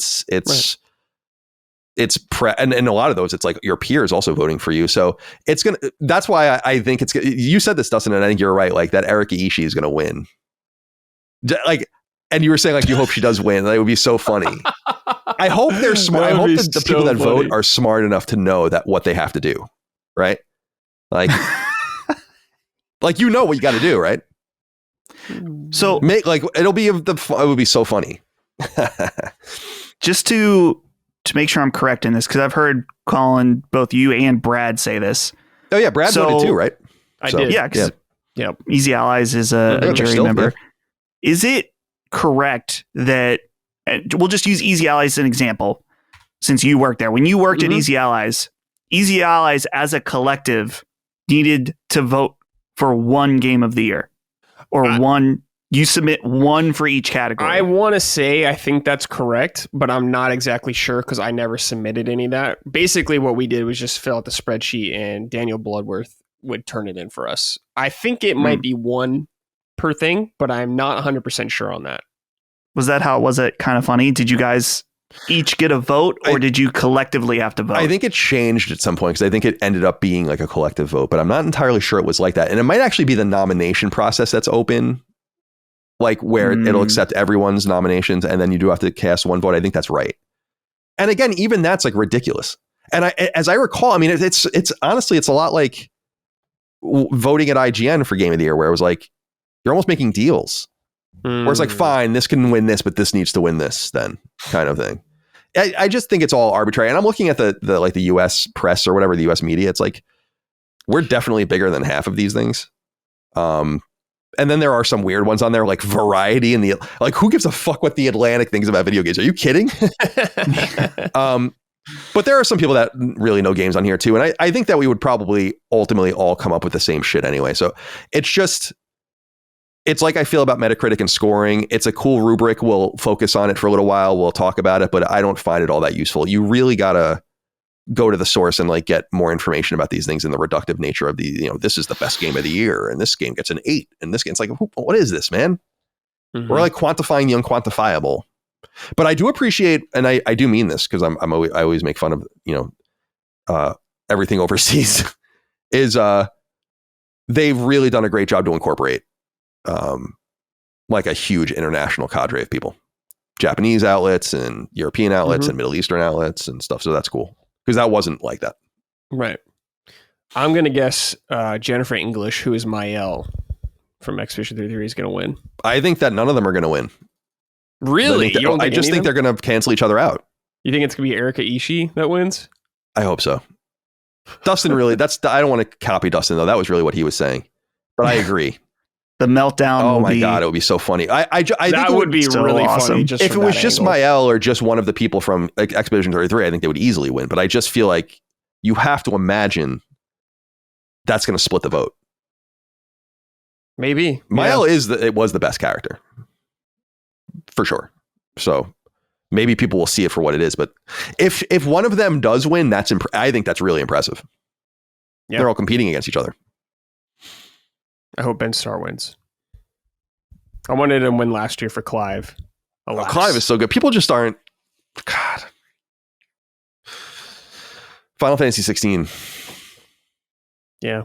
I don't know what people are just broken. They just can't see it. I'm seeing a lot of this with Final Fantasy 7 Rebirth too, or remake and Rebirth too, where like there's some revision now where people are like tired of it, and so it's like, what is wrong with you? Yeah. You blind? Yeah, they are.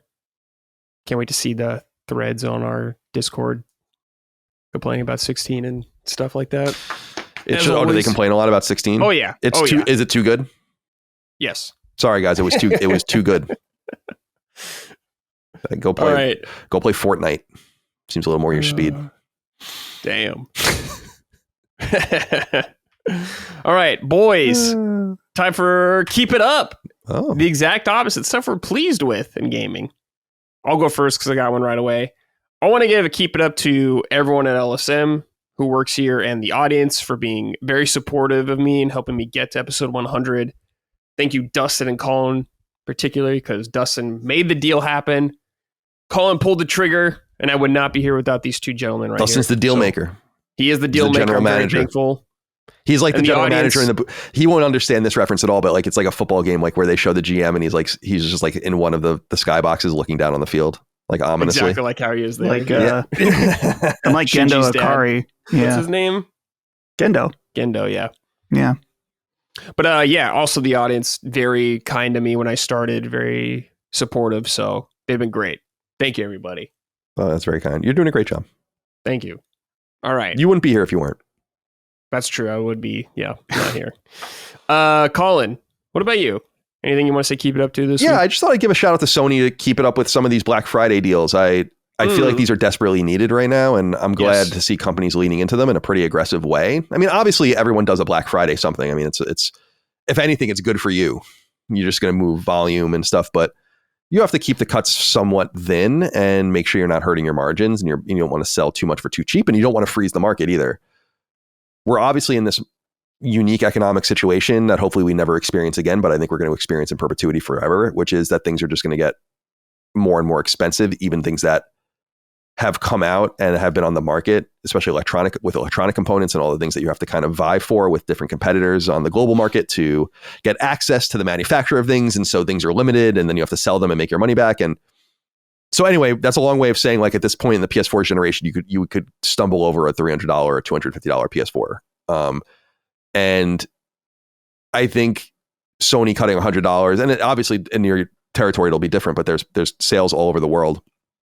I just think cutting everything for a little while is a great idea and will help flood the market. And I really want to see what their numbers look like after this, because we've obviously been in Q1, Q2 fiscal year, like H1 fiscal year stuff where sales are softer. Now we're really going to see how PlayStation does late in the generation during a holiday season. And they're basically launch aligned at this point with PS4 and PS5. I mean, they're a couple million off. And I think that number is going to inverse. And then GTA is obviously going to set it off. Right. And I think the whole console space is dying, or traditional gaming spaces are dying. People are going to have a really hard time explaining that now both the PS5 will have been doing better than the PS4. This time next year, that's going to be true. And the Switch is obviously meteorically selling as well, Switch 2. So it's good for our space. And I'm glad Sony's seeing it for what it is. And they probably see some stagnant numbers too. I mean, PlayStation 5's sales are pretty impressive, all things considered. And if you don't see all of the things that have to be considered, I don't know what you're missing. The PS5 is like twice as much as the PS4 was at this point. You know, it's crazy that it's not 50 million behind. And I think it shows a healthy appetite for it. So I think Sony leaning into that is good. And so shout out to them. And so yeah, because even Portal is $20 off. The Edge is $20 or $30 off. DualSense, I think, is $10 or $20 off. Like everything. So things aren't going to get cheaper, man. In a permanent way, they're just not. It's all fucked just up. Pull the trigger if you're waiting. Just pull it. That's the way I feel about some work I need to get done around the house and like getting stuff done in the backyard. It's like, I don't want to spend this a lot of money, but I'm like, it's going to be a lot more money later. You know, like no matter what it is. So pull the trigger. Yep. Yeah, it's good. They just came out that cheaper PS5 in Japan. I think it launched today. Right, that's another thing. Because they need to do that because they're getting their ass beat in Japan. Yeah, they're hard. And they didn't care. I mean, I don't know if you saw that. So annoying that interview with Nishino where he was like, no one really gave a shit about this. Because, and I get it in a way. It's like, well, you're doing like small good market already. Right, but it's like you need to be relevant. It's your home market. Yeah, it's your home market. Exactly. It's not. It's not a good. Have some pride, man. It's like God. Yeah, exactly. And so even though they copied Nintendo's idea of, because you know assholes will go and scalp the shit out of those consoles. And so just locking them down, even to just being able to only log into the Japanese PSN, like there's no way around it. And I think that's really clever. So they're willing to subsidize that to and they're not going to win their home market, but they've ceded so much of it to Nintendo. It's a huge, I've been saying that for many years, that it was a huge mistake for them to just not do anything with the handheld space. And, you know, they let Nintendo run away with it. And I don't think there's any PSP is about as close as it's probably ever going to have gotten to them being competitive with Nintendo in that space, but they can do more and they will. And, speaking of pricing, we'll see how much the new handheld will be when it comes out. Oh boy, that's probably gonna be expensive. It'll probably be more expensive than the console, I would assume. Hopefully, they're smart and make a cheaper version in Japan right away, like they did with Switch 2. Like right away, have a cheaper version if they want to be competitive there, because they're gonna get their ass beat again. Yeah, they gotta do something. Nishino made an interesting point where it's like the power differential is still extreme, but Final Fantasy VII Remake is on Switch 2. You know, now Call of Duty is going to be on Switch 2. All these, it's like, in other words, the AAA differentiator is not good enough anymore because now even Switch fans have access to the games that would have otherwise been locked on your console, and that's bad news. So but I'm glad that they figured, because it's like you got to have pride in the Japanese culture. The Japanese culture of Sony is important. Yeah, I don't know how that's totally relevant. And they need to secure that. So yeah, they sure do. So yeah, but shout out, I was so happy to see the aggression that they were showing, and so yeah, I wanted to give them a shout out. Yeah, Dustin, anything you want to say on this, or you just want to move on to your keep it up? I have a keep it up. I'm ready for. Oh, okay. Ready for Let's that. hear it. Yeah. My keep it up. Well, I guess I have two. I was going to make just one, but why not? Why not have two positive things to say in the same day? Crazy for Last Stand, but my first keep it up, I mentioned it earlier, but I want to emphasize again, keep it up to Mystic Ryan with that interview he did. The name of the company is escaping me, but they're the ones that do the PS1 games and PS2 on PlayStation Plus Premium and also on the store. The interview is very good. It's great content. Go check it out.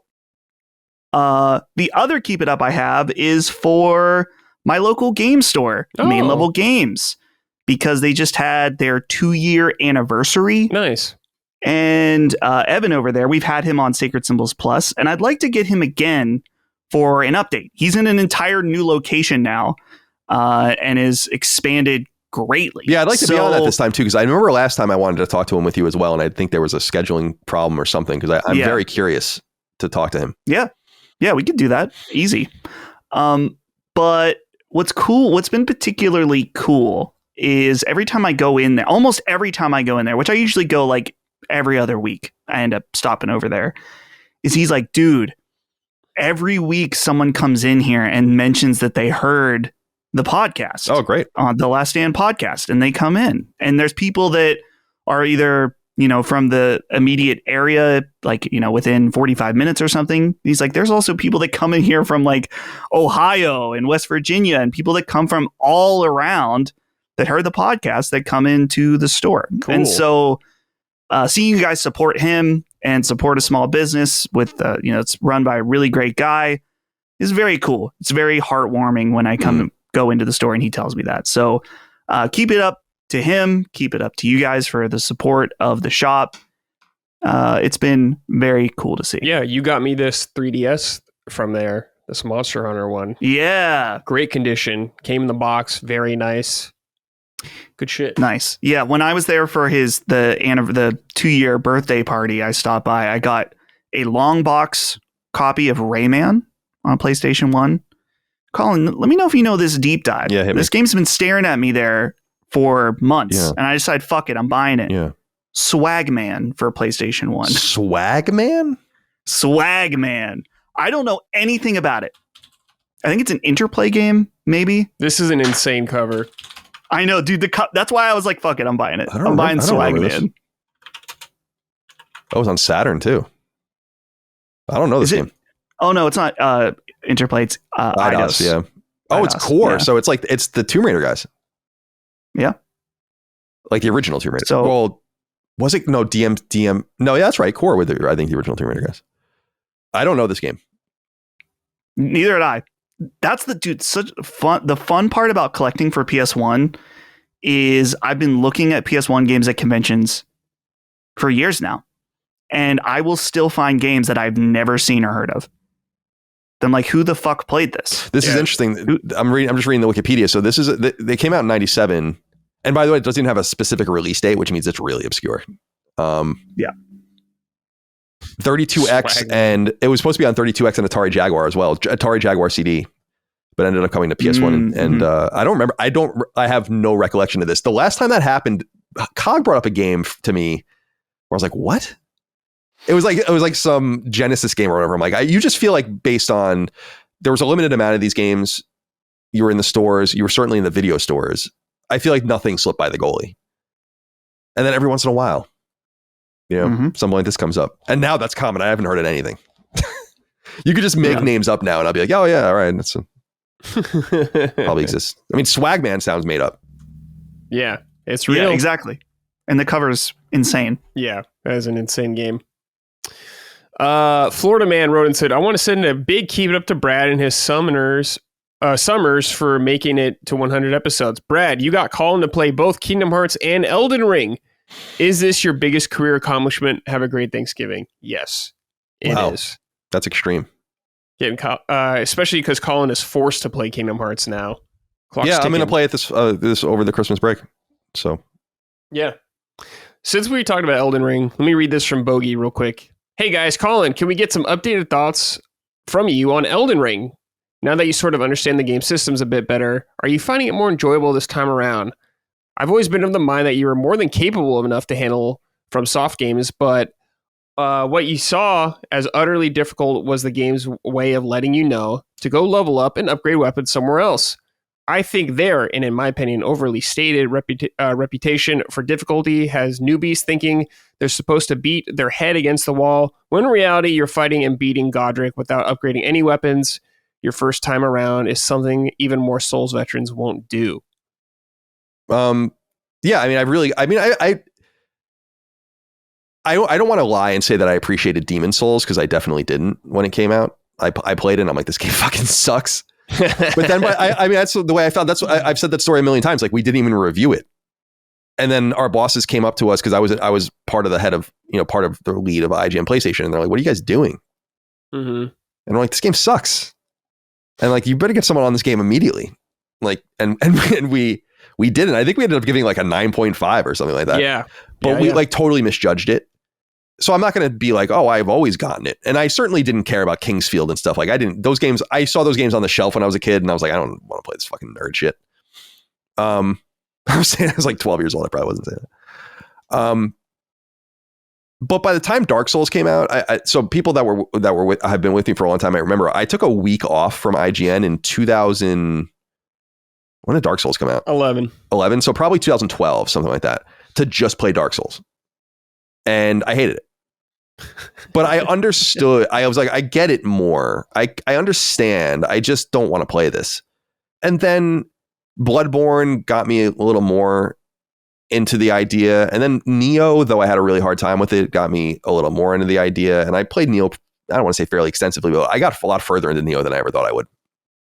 But inevitably I run into these, well, with Bloodborne I just kind of stopped playing, but I run into these blocks. I'm like, this isn't fun. And Dark Souls, it was like the dragon on the bridge. I remember being the most infuriating. I'm like, what the fuck is this, dude?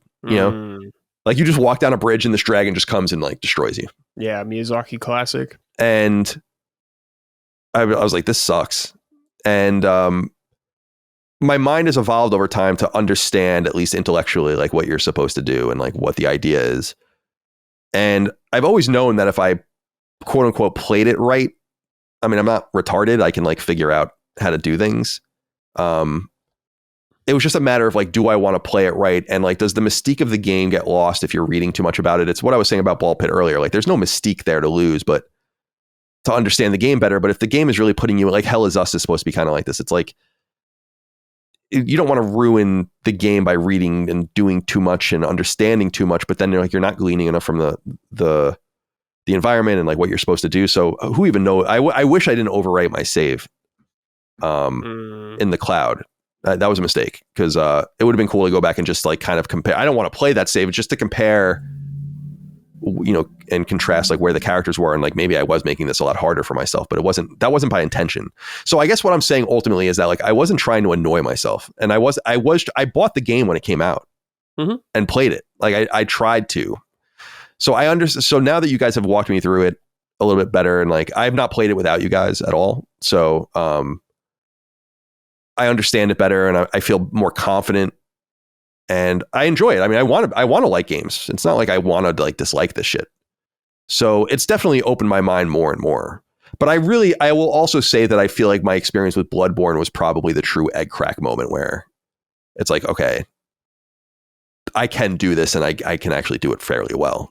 So yeah. I don't want to act like I don't want to overstate it either, but we'll be back to it. Again, I don't know if like I don't want to like dedicate too many of the streams to it yet. It seems that people are into it, but I don't want to like attract the same people and then we stop doing it and then we've like shed a bunch of people because they're like, all right, all they do is fucking play Elden Ring. So we definitely have to do other things. But yeah, these are good Friday streams, I think, especially. And boy, is Colin Montgomery, he's fucking hideous. Yeah, he is. Hideous creature. But he's got heart. He does. He's doing his best. And is there other armor, or do I always look like that samurai? There's tons of armor in the game. Oh, okay, so like maybe we'll see his face like more one day. Yeah, you can change it up. Yeah, there's so much gear in that game, Colin. So much to choose from. Yeah, I haven't even messed with any of the armor. I collected some, I think, but I don't. Yeah, you did. Like most things you kill will give you armor. It seems like if someone's wearing armor in that game, you could probably get it. And there's no inventory limit, right? You just carry as much as you want. Yeah, I like that. Carry as much as you want. Yeah. So it's been very rewarding for me to see you improve every stream. It's been good. Thank you. I feel like a proud coach watching my Bad News Bears. Yeah, right. Better. Right. I was expressing that I am disappointed that I almost beat that boss on the first try, and like that's the way it goes. That I felt the pressure because I knew it would have been a legendary moment, and I blew it. It's okay. You got plenty more to fight still. Plenty more. Yeah, I'd like to do one of the bosses on the first try. That would be fun. But I don't want to get too aggressive. I'm sure it gets so much harder than this, so I don't want to get too There's crazy. Like lower tier bosses in the game you'll probably take out probably one go. All right. This is from Late Night Milker. What's good, my boys in blue? Congrats on 100 summons, Brad. Here's to 900 more. Well, just want to give my first ever keep it up to the man, Gene Park. I know he's going through it at the moment with health issues that no one deserves. But as someone who followed this work for a while, especially as a co-host and guest within Last Stand Media, I think I could say that a lot of us are rooting for him and wish him the best. And that punching up in the other shows wouldn't be the same without the main man, Gene. Yeah, shout out to our boy, Gene. Yeah, it's, I guess he's talked about it on the most recent episode of Punching Up. I didn't know where he was publicly, so I've just tried to kind of not say anything about it. Publicly. I've talked to him privately, actually, obviously, but yeah, it's, we're wishing him obviously the very best. I haven't spoken to him in the recent days where I'm like, I'm not sure exactly where we stand now. Mm-hmm.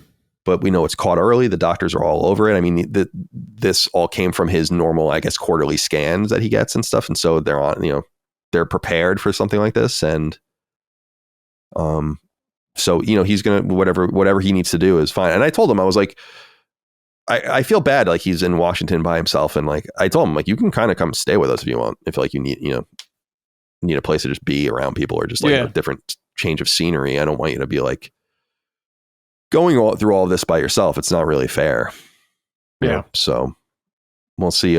We'll see what he ends up, like what his treatment plans will be and all that. But I've also tried to kind of, we spoke and then I kind of tried to leave him alone because I'm sure a lot of people are reasonably so well wishing him and stuff. And it's like, he probably needs space and time as well. Yeah.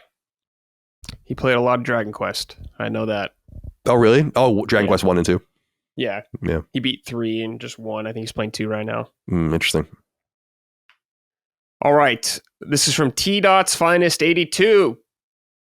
Congrats on 100 episodes, Brad. I've listened to every episode and I've enjoyed the wide range of guests covering the wide range of games out there. Keep it up.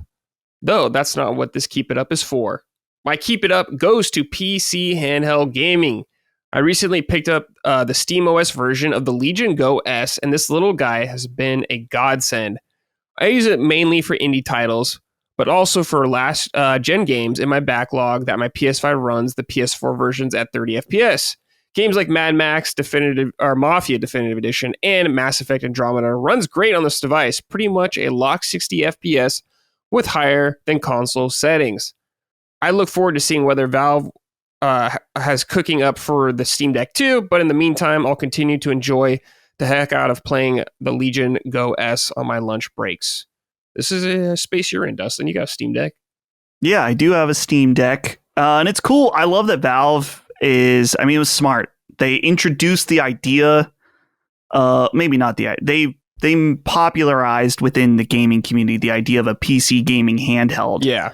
With SteamOS. And now the smart move is that they are letting other manufacturers use SteamOS. And so like Legion Go S, they have it. It runs SteamOS, runs great. And people are having a great experience with that. And I think that Valve has been interesting in that people keep asking them that when they're going to make Steam Deck 2. And they're like, we're not doing it until we can get at least a 50% improvement.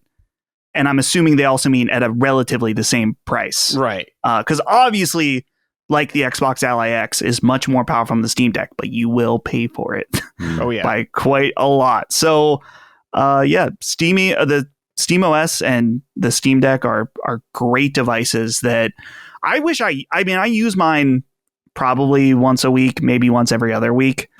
I wish I had more opportunity to use it, because I just don't really like using handhelds at home really that much, unless Holly's using the TV or something. But it's a neat device that I'm always fascinated by in the ways that you can do cool stuff with it. Absolutely. Very nice. Man, try to get Micah to get one, Colin. I don't. I asked her specifically with the ROG Ally X, or S, and if that was as part of her big Christmas present, but she didn't want it, and she's then thought about maybe switching over to PlayStation in the future because it's not looking good for Xbox. I mean, I've said that to her privately, and I've said that publicly too. Is like I truly don't. I don't want to be. I don't want to put out this cataclysmic idea that like Xbox is going away. Like I don't think any of that is happening. I just think that like things are so unsteady and you're not really sure what you're going to get in the future that I'm not entirely sure if you had the option why you wouldn't just. Yeah, no, that's kind of where she's at too. Yeah. We've talked about it on Punching Up a lot. Because me and Gene were always like, just get a Steam Deck. Get a Steam Deck. But we'll see. she plays that one kind of handheld that she has sometimes, but she's been really playing a lot of Switch too. Yeah. And I already, I try to buy her like one big Christmas present a year and then little things for her to open or whatever. And she already picked out like it's back there in the bag. Actually, it's like she picked out a piece of jewelry. So nice. It's like that's so the die is already cast. The gift. Yeah. Sorry, Micah. Nothing for you. Okay, boys. next game, which I've been playing recently, which is Absolum. This recently got nominated at the Game Awards for Best Indie Game. And I've played it for like 3 hours. And I got to say, I agree. This is one of my favorite games I've played this year. It'll for sure be in my top 10. I don't know where yet. But Absolum is a beat-em-up roguelite. This is... Right away, though, here's some pedigree on this game. The people that made Streets of Rage 4 worked on this game. So nice. You can know right away that the combat feels really good, and boy, does it. Dotemu or whatever? Yeah, it's like Dotemu. I'm not really sure how you say it. They're French, whatever. Yeah. Maybe Locke would know how to say it. Keep that to yourself. but still send us your games. That's fine. Yeah. But this game fucking rules, man. So, Colin, when I play this game, I was hoping it would fill that Dragon's Crown void in my heart. Yeah, it looks like it kind of, and it's kind of doing that, man, right away. So, basically, beginning of the game, you start off with 2 characters. You have this like drow woman who has like a great sword, and you have a dwarf. You can pick between them. This game also has co-op as well. It has local and online, so you can play this with a friend, which is really cool. In fact, Locke saw me playing it and he bought it, so maybe I'll play with Locke more. That'll be a good time. But anyways, basically you go through a map. It's not linear. It's the same map every time, but there's multiple directions you can go. Like often you can go up or down, and you can bring up your map anytime to see where you want to go and stuff like that. That is kind of like Dragon's Crown, right? Didn't Dragon's Crown have similar? I can't recall, man. I haven't played it since PS3. Yeah, me neither. It's been a long time. I reviewed it, so I haven't probably even played it since it came out. Yeah, but maybe. I can't recall off the top of my head. But anyways, you have a couple options you can go, and depending on which way you go, you run into a boss. But you will always know what boss you run into. Right now in the game, for me, I don't know if stuff switches up later on or anything like that, but the enemies I fight are predetermined. Like the earliest enemies you're fighting are kind of like little goblin dudes in this forest and like some sea creatures and stuff like that. Then later on in the next zone, it's like lizard men, which look awesome. But anyways, as you're going through this game, you go through areas and every so often you get a roguelite power up. Basically, you could pick between 2 options so far, and you can get stuff like adding elements to all your weapons, and these elements have their own different properties. So you can do like a lightning build. Like for lightning instance, when you like hit someone a certain amount of times, it'll do like electric charge, and you can do like chain lightning and stuff like that. You have your basic attack, which is square, which is like a punch, more of a light attack, and your heavy attack. Every character has a different type of one. Like the drow girl, she has a big greatsword. The dwarf, he has like a gun he can shoot.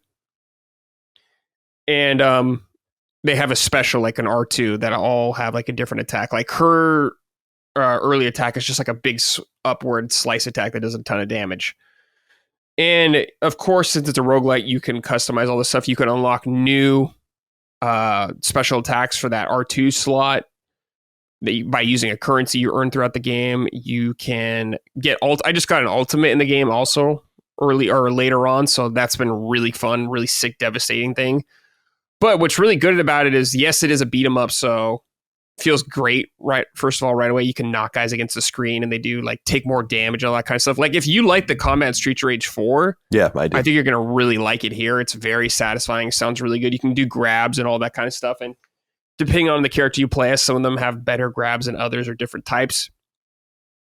So there's all that there. But yeah, you can get your typical power-ups from just beating guys, and of course you can collect gold, and at certain points in the map there's like little rest spots you can get health back at, and merchants you can buy gear from, or you can even like hire an NPC to fight with you for a little bit, which is really fun.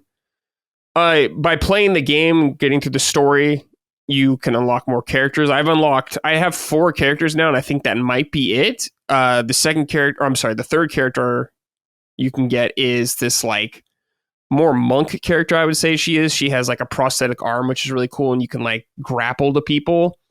And she has like a different grab where you can actually like start punching them while you're holding them. Because the other characters with their grab is they just like kind of throw them, but with her you can like jump on them and start wailing on them, which is really cool. And I just unlocked this badass looking frog wizard that like kind of flies on his little staff. I haven't played as him yet, but I'm really excited to play as him. Yeah, I'm looking at video of it. From Chrono Trigger, just casting spells. So I'm big time into that. There's really cool bosses I've fought in like 3 main ones. Like I've only gotten halfway through the map, I would say right now. So I'm not sure if there's more once you get to the end or how all that kind of works, but there is a permanent progression system in here. So you will getting stronger every run. You get a bunch of different like currencies that help you. Like for instance, one currency is used to give you like passive effects like, hey, you have 10% more health now or something like that. You deal 10% more air damage when you're in the air. So there is progression like that. I got one that's really good. It's like, hey, when you die, you get 1 free res and you get like 20% of your health back.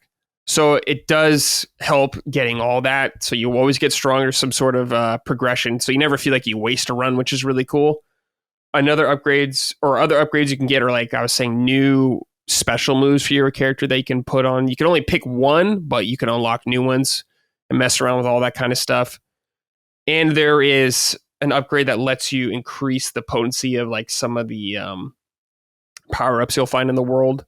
Like one of them I had was this water attack. So if you would do a certain attack, an enemy would get trapped in a bubble and they'd kind of bounce and take damage, but now they'll take more bounce damage. So you got to invest in that. And every element kind of has like a different play style. There's one that's like thorns where if you do certain attacks, maybe you can spawn a little flower that comes out of the ground and shoots guys. One where you hit them and if you do a certain attack, they'll drop a throwing item for you you can pick up and like throw like a thorn knife at them, which is really fun.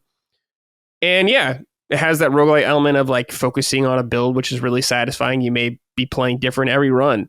And it's just been super fucking good. It's super clean, super polished, really good music, really great art, runs really good. I'm playing on Steam right now, by the way. It is on sale also right now because it got nominated for Game Awards. It's $21 right now on Steam. I'm sure it is on PSN as well. Not on Xbox though right now, unfortunately. So yeah, just I noticed PC. that. I wonder why they skipped. I don't know. Yeah, I'm not really sure. But this game fucking rules. I wonder. Yeah, yeah, it's a good point. I guess I don't really wonder. Yeah, I want to check this game out for sure. Yeah, I think if you like beat 'em ups, I love beat 'em ups, and I love I thought Streets of Rage 4 was so true to form, as well as the TMNT game and some of these other more recent brawlers. Like, I love brawlers. The original game that we were going to make at Lilymo was a brawler. We just didn't end up doing it. Going all the way back to Double Dragon and stuff. Like, I love that shit. There's just something very, very satisfying about that. TMNT back in the day. X-Men, Simpsons. A lot of good shit out there. Man. So yeah, it would I'll definitely, it was I would consider it a brawler as Castle Crashers. Oh yeah, 100% that's a brawler. Yeah. Really, really love that game too. So yeah, I'll definitely check this out. This is on PC as well. Oh, I'm sorry, no, Switch as well. Yeah. Yeah, I don't think it's on Xbox. Let me double check. No, it's not. I looked. Okay. Yeah, so it could be a deal they have with like this could be one of those like silent kind of Sony time things. But yeah, it could be. You'd have to go do a little investigation. If they posted about it on a PlayStation blog, that's probably true. Yeah, but it's probably awesome in co-op. I haven't done that yet, but it has cross-play. So if you're playing on different platforms, you can play with your friends there. Really fucking fun game. I really enjoy it. Like I said, definitely going to be in my top 10 this year, and I think about playing it often now, which is really good. Cool. So that's what I feel about Ball Give Pit. it a shot. Yeah, it's. I'm definitely going to check this out, especially because after I finish this in Silent Hill, like there are other things I want to play, but I feel a little looser now after that because there's I don't feel like I missed anything truly urgent, so I can kind of go back and make a few selections, round things out for the rest of the year. Angel of Cake wrote and said, "Happy 100th! Give us the skinny and Absolum, Brad. College has made my time extremely limited. Should I buy this or Silk Song? I've never played Hollow Knight, so no history. I'll pour one out for another 100. That's a tough call because these are extremely different video games. Extremely. They're in actually the same price point kind of right now, which is Silk Song's another game I have to get. Silk Song 20. Oh yeah, Silk Song's great, man. Really good game. I think that's 20. This is like 25 usually. I don't know, man. Silk Song is awesome. It's just a very demanding game. And it depends if you like Metroidvanias or not. Right. I don't really know which one to recommend to you. It's like, are you in the mood for something more arcadey? this might be the one. But if you want something maybe a little more hardcore, Silksong's very long too. If you do everything, it's a very long Metroidvania, but it's great. I don't know. You can't go wrong with either. So I don't know. Get Absolum, dude. It's on sale right now. It's fucking sick. It's a good time if you like beat 'em ups, especially. Dustin, do you have any interest in a game like this? I kind of do. I like beat 'em ups. I grew up playing TMNT Hyperstone Heist a Genesis, lot. Yeah. So I do like beat 'em ups, but I think if I'm gonna play a roguelike game right now, it's gonna be Hades 2. Sure. Yeah. And I don't even know when I'm gonna. I played like 20 minutes of it the other day, and I'm like, this is cool. But I need to clean up some other stuff first. Nuts. Hades nuts. Yeah, I bought Hades as well because it was on sale. Fucking Gabe got me with those Steam sales again. Bitch. Yep. All right. Final game for this week. Silent Hill F. Colin, you've been playing this. Let me read this really quick from Tanner Brandt first, though. Sure. Congrats on 100 episodes. I've loved every episode so far and always look forward to new ones each week. So keep up the great work. My question is about Silent Hill F. I know Dustin and Brad have already played it, so they can chime in. But what does Colin think about the setting and the themes of this entry compared to the older games? I really love the shift to Japan, as the genre of horror always freaked me out when I was younger. Cheers and happy Thanksgiving. Yeah, it's the first Japanese-focused one. It is.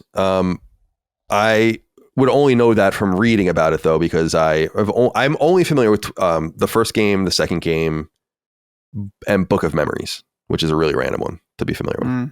So I never played Downpour or 3. I might have played 3 at some point. I really don't remember it at all, though, if I did. But 2 was a fairly seminal early PS2 game. And 1, I've told many stories about how I have very vivid memories of playing that with my friend Bryce when I was a kid.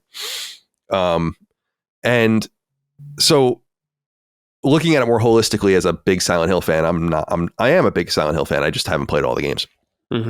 But certainly there's a stark comparison between the settings of Silent Hills 1 and 2 and the Japanese setting. And it is one of the strong parts of the game, I think. So Silent Hill F came out back in September. It kind of that's when a lot of, you guys might recall, like the glut of games began around that time. And it was just like, you just had to make selections, right? Yeah. You just had to start it's like choose your own adventure kind of thing. Couldn't possibly keep up with all of it. And so I bought it, but I was, actually, you know what? No, I didn't buy it at the time. I just was like, I'll get to this. And then I bought it a few weeks ago, kind of putting it on deck, and finally got to it. It's by Neobards, which is a studio from Hong Kong that typically does stuff with Capcom.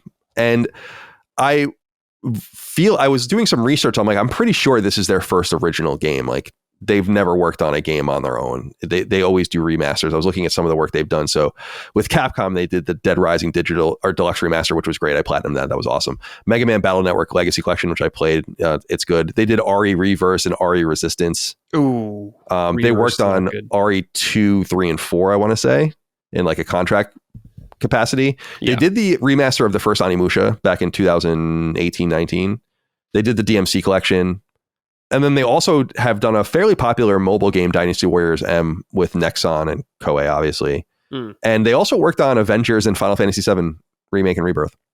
So they were heavily contracted. And I guess at some point they accumulated enough money to start doing their own thing, which I think is a really wise decision. And especially trying to harness your own skills. Like you've gotten to sharpen your teeth on Resident Evil. It's like, what have you learned from that? It's not unlike, although these are two different teams within Bloober, I think, but you know, a segue from Silent Hill to Chronos, they're kind of kin in a way. And speaking of Chronos is important because this game just kind of pales in comparison to a game like that. The thing I was saying on Sacred, and I'll get much more deeper into it now, and I'll be very interested to hear what Dustin has to say because I know he beat it. Did you play it? I did. Yeah. Okay. Great. So I don't know how I feel about it. I'm about halfway through it. I find it strangely paced. And the thing about a game like this is it's not really unlike Silent Hill 2 is you're in a Twin Peaks like scenario where like there it's much crazier than Twin Peaks, but where it's surreal and it's supposed to be surreal, and so you're not really sure what to take at face value, and that's part of the fun. But this game is much more literal about ripping you in and out of these dueling worlds, basically, that you seem to be in. You like go unconscious, and maybe it all comes together at the end. But I'm like, I would have loved a better blending of this, because the game feels particularly not dangerous when you're in those dream sequences, when they're supposed to feel the most dangerous. And then when they try to ratchet up kind of and you had brought this up, Brad, I think, on a different conversation, when I was complaining about the destructibility of the weapons in the game and how much I hate that in games. I just hate it. But that's kind of necessary for the survival horror portion of the game, because you don't have ammo or whatever. You're not like, there's nothing for you to manage. And I'm like, I get that, but I still feel like the game is easy and quite generous with the amount of items it gives you. And I don't know, it doesn't, I want to beat it, and I will beat it, but it just feels disjointed. So you're playing on normal, or is it story? It's like story mode and hard, right? Is that how? Right. So there's like casual, story, and hard, maybe. Okay. Yeah. And I'm playing on story, which is normal. Okay. And then, because I know this is, I mean, if I know anything about Silent Hill games, it's that you have to beat them multiple times. Yes. Much more, I would say, than a Resident Evil, right? Resident Evil is more about, there's some of that, but mostly it's about like, can you beat the game more quickly? Can you beat the game and get a better score and do all these things? This is about like, can you do certain things that can only be done in a second or third playthrough in order to elicit this secret ending and shit. And Silent Hill 2 really shined with that. And the Silent Hill 2 remake, as I understand, added a shit ton of endings that weren't even in the original game. So I just feel like with Silent Hill F, I feel like it's undercut in some way because you're not suspended in one world. I feel like survival horror in a lot of ways should be more tethered to the environment. Maybe that's just an expectation I have, because I always looked at Silent Hill as a Resident Evil facsimile, and it really isn't. I mean, it's not, but it certainly came out of Konami. Certainly wanted to make one of their own, I guess. So, out of all the games I played this year, and I played a lot, this is one of the games where I'm kind of softer on so far, and I'm hoping that it turns around, and I do want to play it again and play it. So that's the thing, is I'm playing on the normal difficulty setting, which I think is called story. And then I'm playing on the normal puzzle setting, which I think is hard. And then I think there's a setting called In the Fog. Yeah. Or whatever. Yeah. And these are the truly hard difficulties. So on the next playthrough, I'll just put them both on that setting. I was reading a trophy guide, to be honest, and they were like, this is the cleanest way to play through it, is to just play on these settings. Just play on normal. Because otherwise I probably would have just played on hard. But they're like, I think there's some new game plus functionality. And in fact, I think you need to beat the game maybe even 3 times to upgrade your character all the way. So, and I've noticed that it's like the game's very stubborn with its upgrades and stuff, which is cool.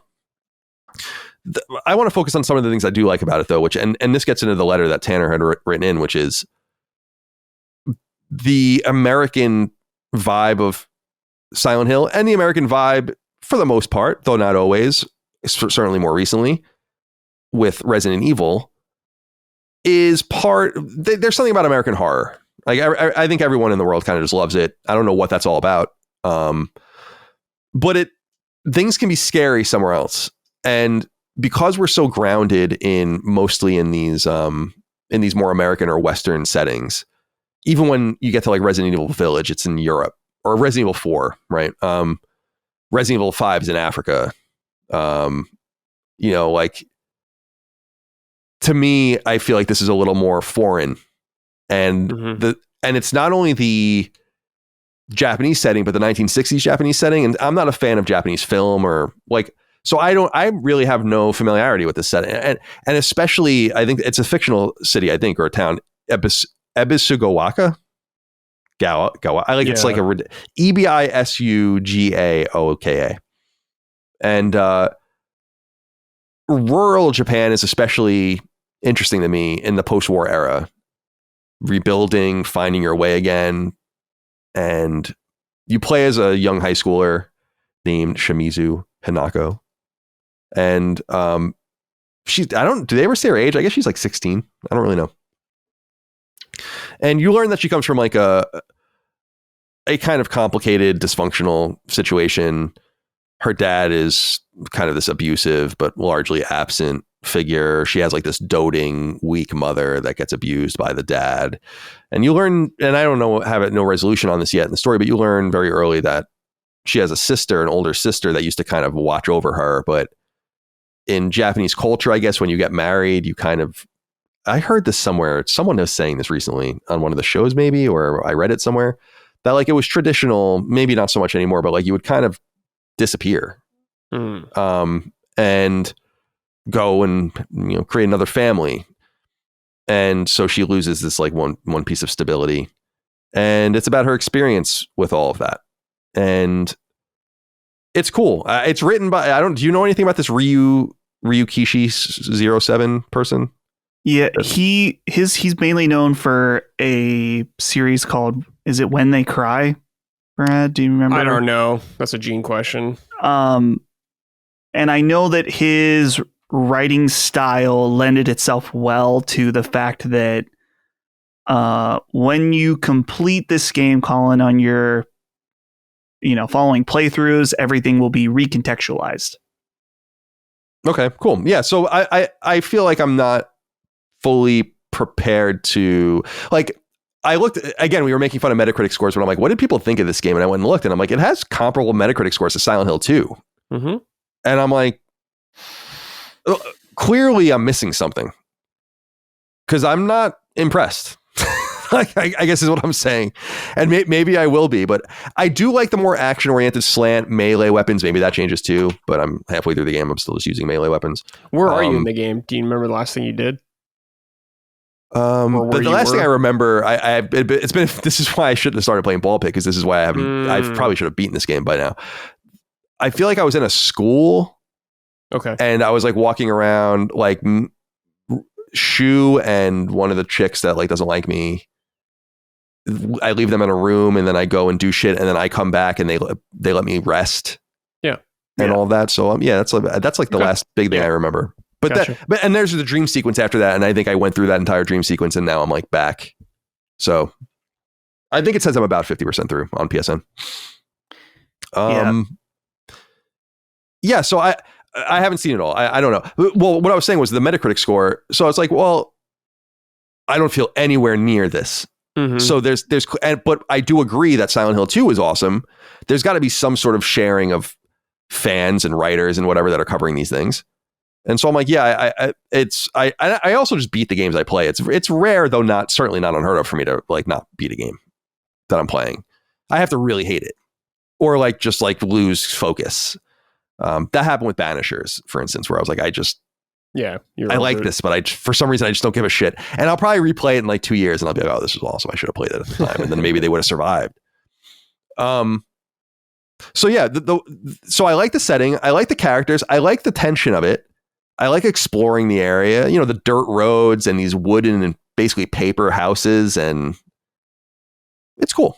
And it's a vibe that I've not experienced before. I mean, even when I think about a game like Ghostwire Tokyo or something, which is a more modern but kind of horror supernatural thing, it wasn't scary. I can see this being scary, and I like the idea of playing as a young girl who's helpless. She's you want, like, it's like when you bust my balls playing Elden Ring, where I want to fight everything. It's the same thing in this. Mm-hmm. It's like, well, if you insist.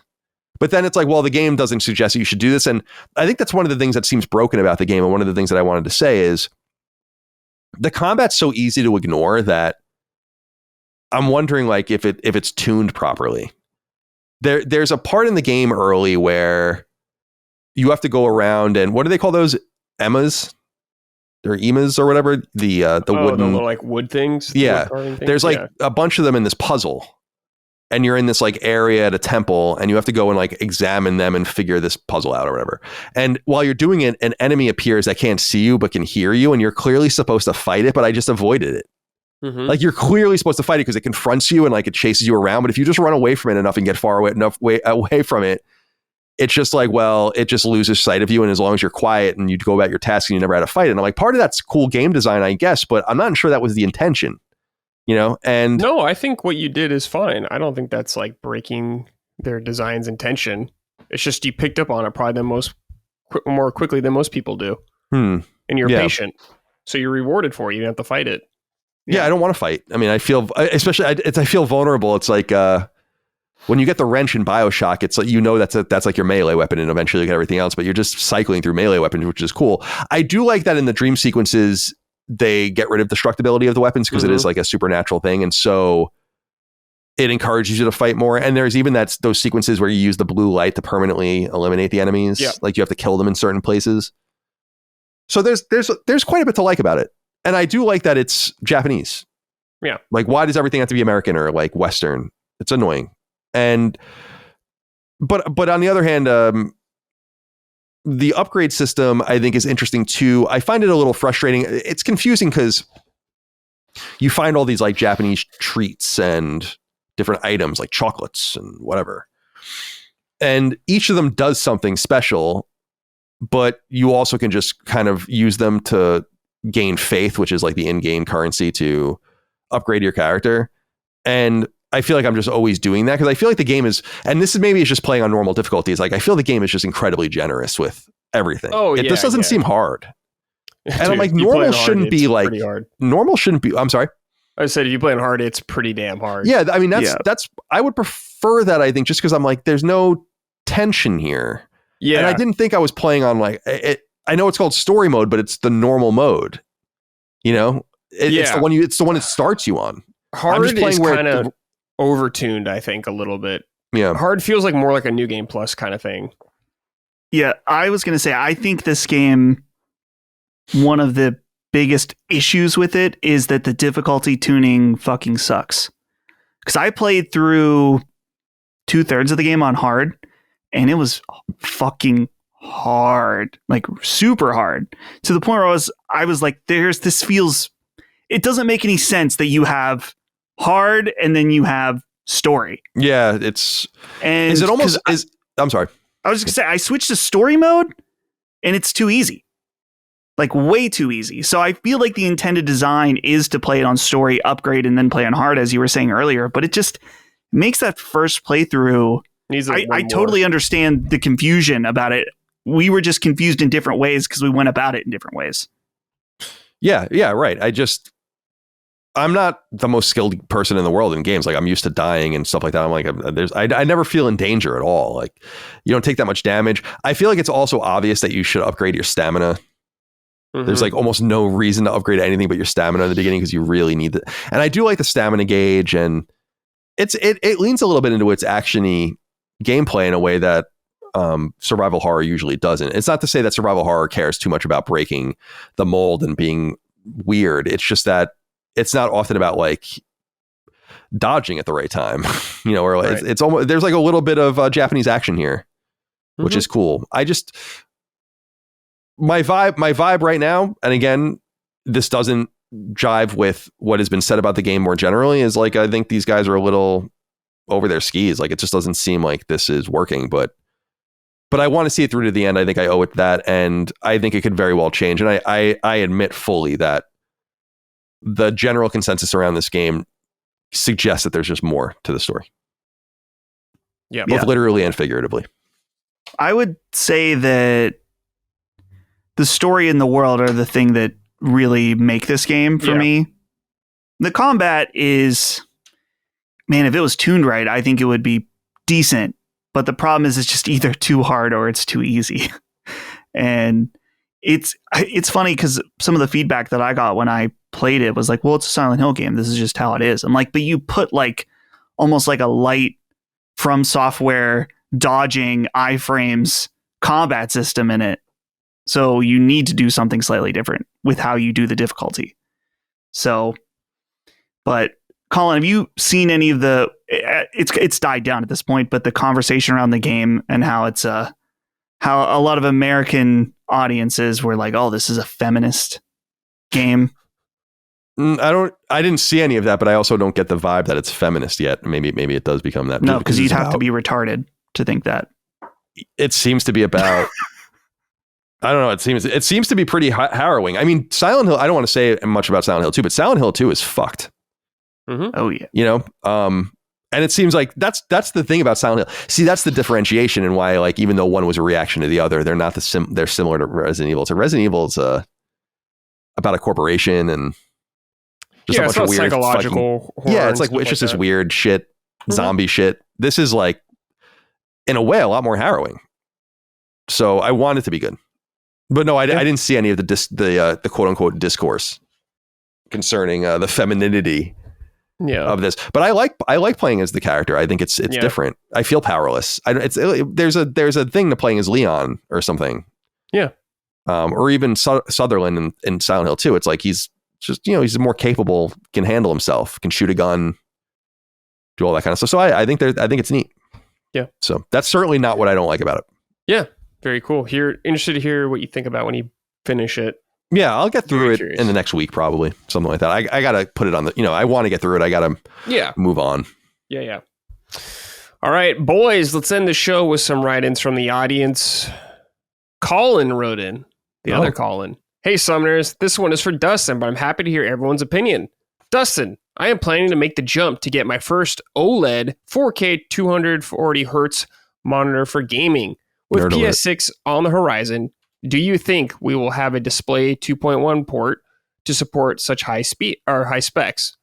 While I hope this is true, I am somewhat doubtful as many games still struggle to hit a consistent 60 FPS while at 4K. Thoughts? The other Colin. I would say probably not. Same. The 4K 200, like the 240 hertz, like anything beyond 120 is really designed for high competitive gaming, specifically games like Counter-Strike or Valorant, something like that. And while there is competitive gaming on PlayStation for sure, it's not those type of games that you really do benefit from the super high refresh rate. And the PlayStation 6, I mean, it's a console. It's designed for TVs primarily. And while PlayStation has been trying to appeal more to the desk players with their monitor and speakers and stuff like that, that's still not the primary audience of PlayStation. So PlayStation 6, I would not expect it to have DisplayPort 2.1. And I don't see TVs going beyond 4K 120. So I just don't think that would be a common use case for that.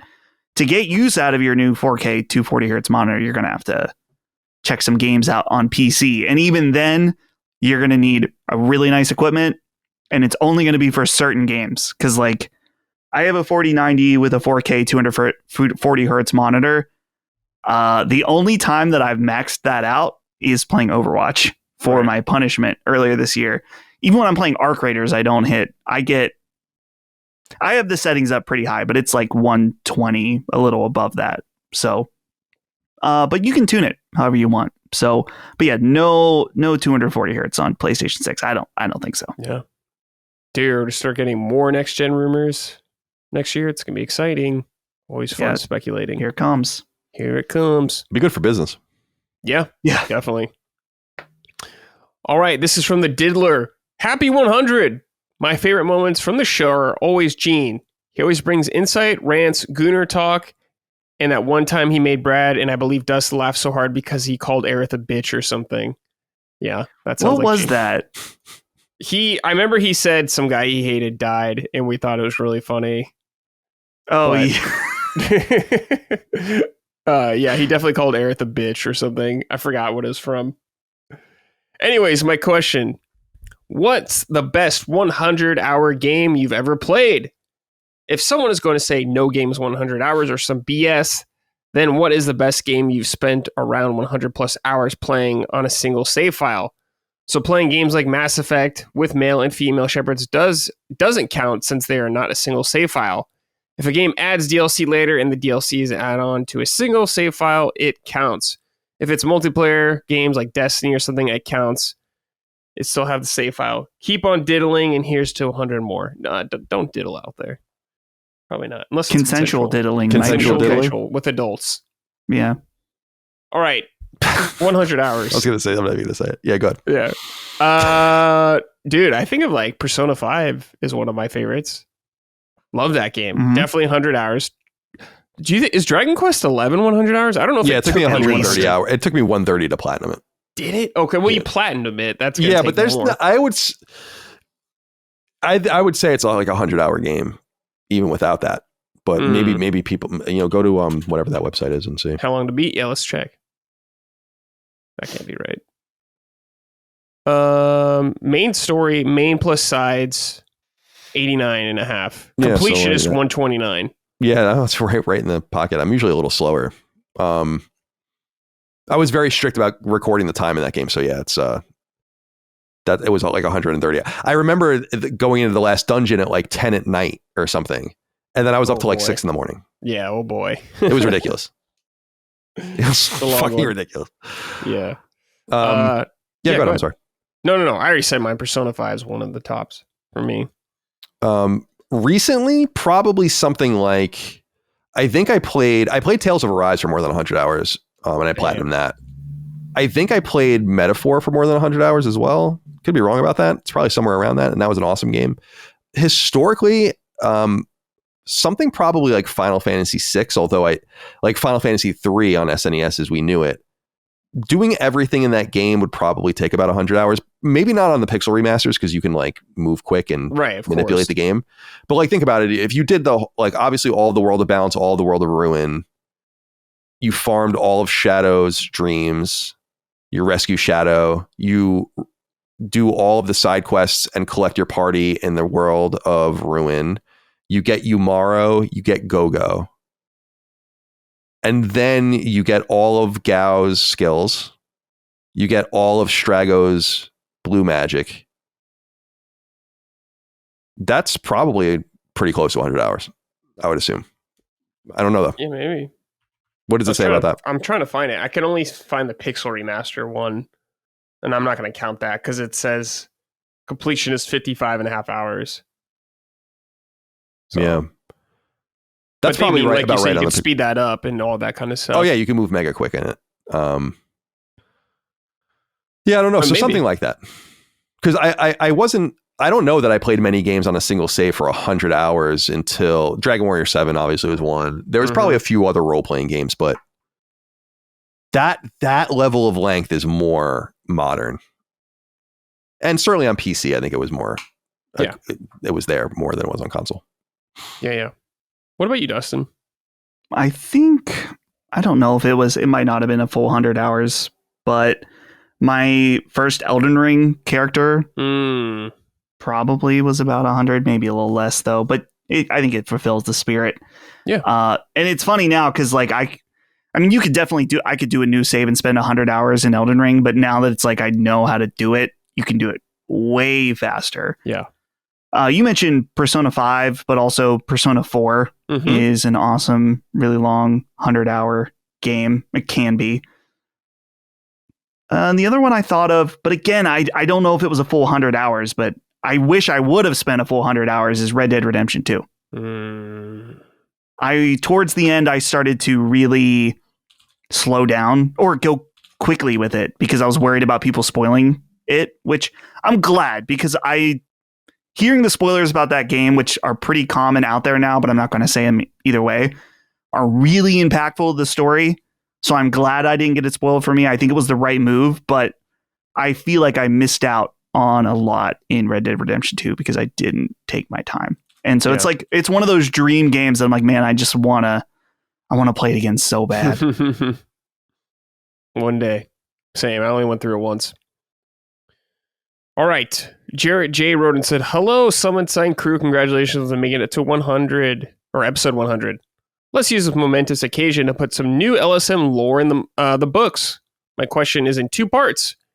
Everyone on the panel has cut their teeth on game collecting. First, what is everyone's grail? Not necessarily the most expensive item in your collection, but the one that carries the most personal value. Second, what are the games or items that got away? For me, my grail is the camo blue Neo Geo Pocket with SNK versus Capcom Match of the Millennium that I spotted at Goodwill for way less than it should have been. Wow. Truly, the one time I've gotten Goodwill lucky. That's cool. Yeah, that's a nice pickup. I'm surprised they didn't know that they had that. They usually know better. Not this one, I guess. The one that got away is my original DS copy of Chrono Trigger. To make a long story short, I left it with an ex who will never appreciate that out of the myriad of times I've stated that game That was my only complete file. Or started that game, that was my only complete file. Congratulations again on making it to 100. I've been here since episode 1. So it's a real cradle to the grave situation. As long as you keep dropping the summon sign, the fandom will keep answering the call. Oh, all right, boys. One holy grail in your collection. Doesn't have to be expensive, just sentimental to you, I guess, or important to you. Well, his answer isn't sentimental. So, but this is what came to mind for me, though. The coolest grail crazy thing that happened to me was before COVID. So game collecting was getting bigger, but the boom hadn't really taken off yet. I was on Facebook Marketplace. I found a Super Nintendo for sale, and it had a picture with a box of games. They wanted $100 for it. And there was decent stuff, like Donkey Kong Country games were in there, like regular Super Mario World, stuff like that. Some good stuff, but nothing crazy. But the two games that were in there were, one of them was Ninja Gaiden Collection, which is not something I really care about, but a rare, expensive game. And the other one I saw in that photo, just amongst the games, like just the spine label, Chrono Trigger. Damn. You're like, okay. And I was like, yeah, I will gladly take that Super Nintendo and those games for $100. And so I got it. And I think I sold the Ninja Gaiden collection for $100, more than $100. Wow. So it was like I made $20 and now I have another Super Nintendo, all these awesome games, and I got Chrono Trigger out of it. So I'm never getting that lucky, probably ever again. And dude, thinking about when I was in junior high into collecting, I remember getting a blue Nintendo, like the clear blue Nintendo 64 with Ocarina of Time and something else. I think I got it for $15. Just like at a yard sale. It's That's like, yeah, crazy. those things don't happen anymore. Those days are over. My notorious and maybe was it evil? Maybe. I traded a wired guitar or rock band guitar to a friend, and he's like, do you want this Nintendo 64 for it? And it was the Hey You Pikachu Nintendo 64. Oh, yeah. Which I unfortunately sold, not immediately, but at some point over the last 10 years, I sold it at some point. I wish I didn't. But yeah, that was like, man, that guy.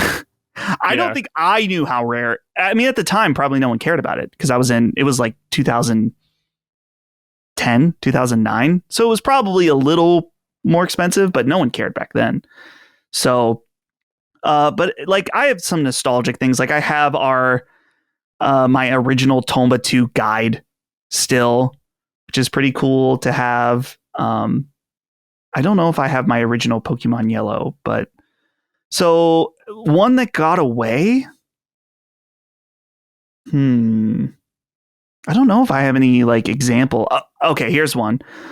I let someone in college borrow a lot of my good Nintendo 64 games. Nothing insanely rare, but it was like Ocarina of Time, Majora's Mask, Mario 64, Star Fox, Mario Kart. I let someone borrow those.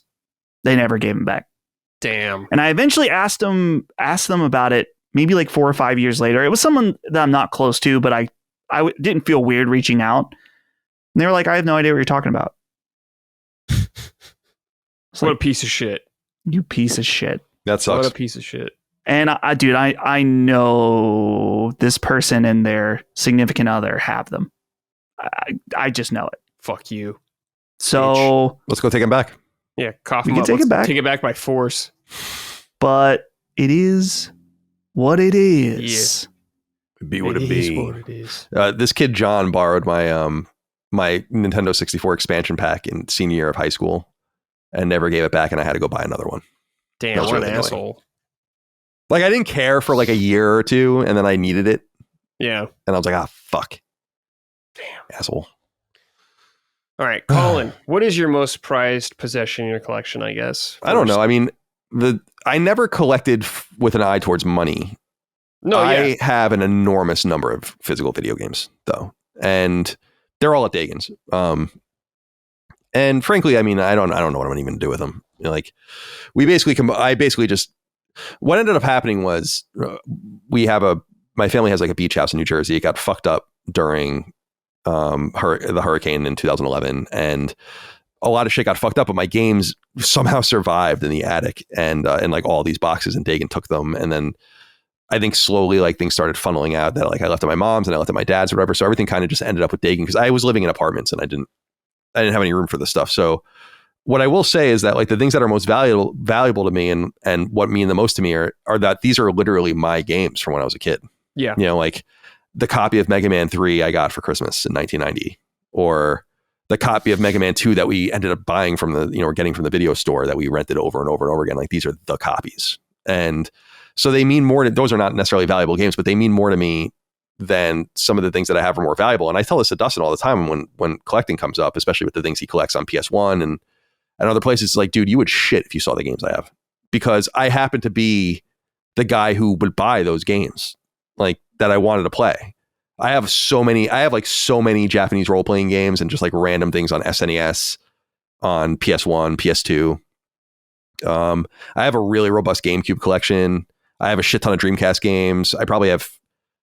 We have hundreds of NES and SNES games, probably like 100 Game Boy games. Damn. A shit ton of PS1 games, a shit ton of, more than 100 probably PS2 games. And this actually goes up. I mean, my PS3 collection is nuts because I got everything for free. So, and going into PS4, I mean, I have hundreds of PS3 games. Half of them are unopened. And actually, some of the games that I bought back in the day, because when I finally got a job in high school, I would spend all my money on games. Yeah. And I didn't even open like a lot of them. I have a bunch of like unopened things that I just never got to. So, yeah, but I think the things that would be most eye-opening to people are like my SNES and my PS1 collections, because it's like, yeah, I own all these games. Like I actually just happen to own them. And what's weird is that Persona is one of those games that I just didn't care about, or like I was like, I don't know, this looks weird. You like make a judgment based on like the cover art or what they say about it in PSM. You like don't know anything about it. But then I would end up going and buying like the most rare and random like Atlas games and games that probably had like a run of 50,000 or something, So yeah, I don't know what the most valuable individual game I have is, but I'm sure it's something random and weird. And you want to talk about game collecting? Like Dagan has crazy Famicom collection, Super Famicom collection. I think he has some Neo Geo stuff, and I think he sold some of his Master System stuff, but he was like really heavily collecting that for a while. So we definitely both have the bug. I assume all of it will end up with his son, and that's fine. Like I don't really care about it. Like I don't care about it from a monetary point of view. Yeah. Dustin, take a trip to Dagan's house. I know. I'm gonna go. Don't let his son have it. Yeah, he won't appreciate it. He'll sell it. Yeah, he probably will. He probably will sell it. Well, when he becomes like, I don't know what will end up happening, but we'll have that conversation with him eventually, where it's like, you're not allowed to sell any of this. Right. Well, sell it to me and Dustin. But mostly because I don't even give a fuck about. It's like they're my games. It's not like things I bought to like speculate on. Right, they're my games. These are like, this is the version of Resident Evil I had when I was a kid. This is the fucking Final Fantasy 3 I played as a kid. Like that means something to me. So that's why I don't want him to sell it. I've thought that someday, you're supposed to have a will together well before you die, but I don't have a will. But when I do put a will, whoever gets my collection, if they want to sell it, that's okay. It's my thing. It doesn't have to be their thing, whoever gets it. But the rule is you cannot sell it to some dude who rips you off. It's like, don't get fleeced on this, because I've seen it, like where it's like, oh, well, some old stuff, like I'll give you, or they act like it's a generous offer. It's like, oh, well, I'll give you $1,000 for all this, and it's like, oh, wow. Like look at it, try to determine the value. And this shit's going to be very valuable, I think. I think especially Nintendo stuff, NES onward, like I just think that that's going to become increasingly valuable, just because Nintendo is so... Mm-hmm. There's going to be... This is a really fucking nerdy ass comparison, but have you guys ever seen Man in the High Castle by chance? No. There's a character... Anyway, there's a character in it that's like this American guy that sells like...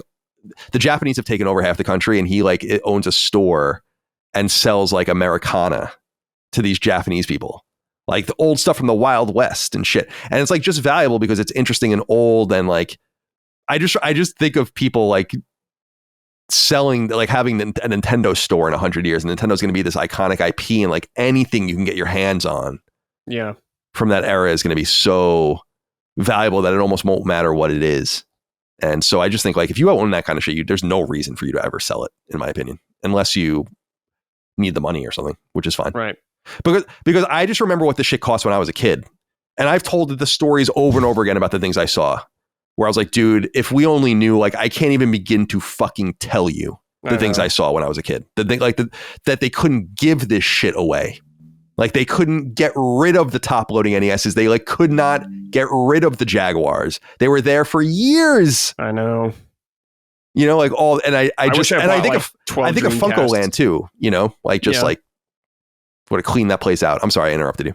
No, I would have bought like 12 Dreamcasts, GameCubes when they were like $50. $50, brand new, complete in box. Yeah. Yeah. That picture that goes around of the Walmart of like the $50 GameCubes. It's like, dude. Yeah. It's fucking brutal. But I would have seen that. I would have been like, I've had a GameCube for 5 fucking years. And I just would have walked past exactly. it. I'm like, I don't need a GameCube. Idiot. So for my like personal collection, like I'm like you, Colin, where I don't care about the price or what something's worth. It's just my games growing up that are super important to me. Yeah. And 2 of these I have right here. I have Pokemon Yellow, which was mine when it came out. And I still have my brother's Pokemon Blue. Nice. As well. I don't know what happened. I had Red and I don't know what happened to it.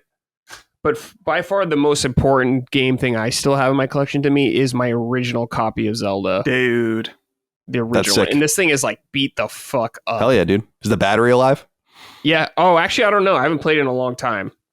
But like you can see, like even maybe you can see on the back it says M. Ellis on it. My mom used to write. Like, you used to write your name on the cartridges. I never did that, but I knew people that did. Like this Zelda thing here, I'll cover it up, but it had like our home phone number on it. And our, like, last name. That ruled. Yeah, that shit was expensive. Yeah. And people were fucking borrowing things like you said and not returning them. I mean, that's everyone has that game. All the time. But the thing I'm the most devastated about is I lost, and I'm so mad about this, I lost my original day one copy of Ocarina of Time, the 1.0 version, before they took out the music in it or changed it in the Fire Temple. Gold, the box, dude. I just don't know what happened to it. And I'm so mad because that was one of my favorite pieces I had. And it's just fucking gone, dude. But I'm bummed out. But like you, Colin, I have a ton of games. I don't have a ton of NES and SNES games anymore. But I have a fuck ton of PS2 and like GameCube games. I've told the story about how I sold a lot of my games, and none of my NES stuff, but like a lot of my SNES stuff to buy a PS1. But even then, I didn't get rid of like all of my games. So like the games that mean most to me, like my original copy of Mega Man X or like things like that, it's like I still have all of that. But I did get rid of a bunch of shit that I ended up buying back later. Same. You know, but even then, I think I sold it for like, you know, trivial amount of money and then got paid for like a little bit more for it. Like I just remember being on eBay in the 90s and like, dude, you could get anything. It was true with all G.I. Joes and shit too, where I was like, holy fuck, man. Yeah. Things were we just didn't know. We didn't know. And now the problem is too many people know.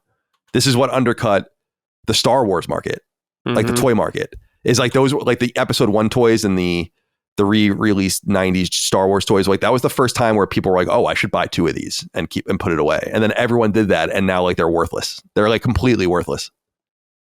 Yeah. And so it can go both ways. It's devastating. All right, final writing here from Terrorist Jerry. Damn. Dude, I love that has remained, because we get the write-in for that on Sacred, and I'm like, I don't think people know. That was the name we made up for an enemy in Splinter, like a boss in Splinter Cell. Oh. So we're like, they don't have any memorable enemies in Splinter Cell. And we're like, what's his name? Terrorist Jerry? I just assumed it was going to be a Seinfeld reference with this company. Terrorist Jerry said, hey boys, does the Call of Duty controversy this year feel different than normal? This series has constantly been slandered by the hardcore gaming audience for years, so it's hard to tell if it's more internet crybaby nonsense or if the tides are actually changing. I'm an OG Call of Duty fan, going all the way back to the finest hour on the PS2, but have zero interest in the franchise as of late. Black Ops has always been a weird psychedelic subseries, but Black Ops 7 looks straight up goofy. Are we seeing the slow death of a gaming industry titan, or is this just an off year? Sending my warm, gooey love from Dallas. Oh. Damn.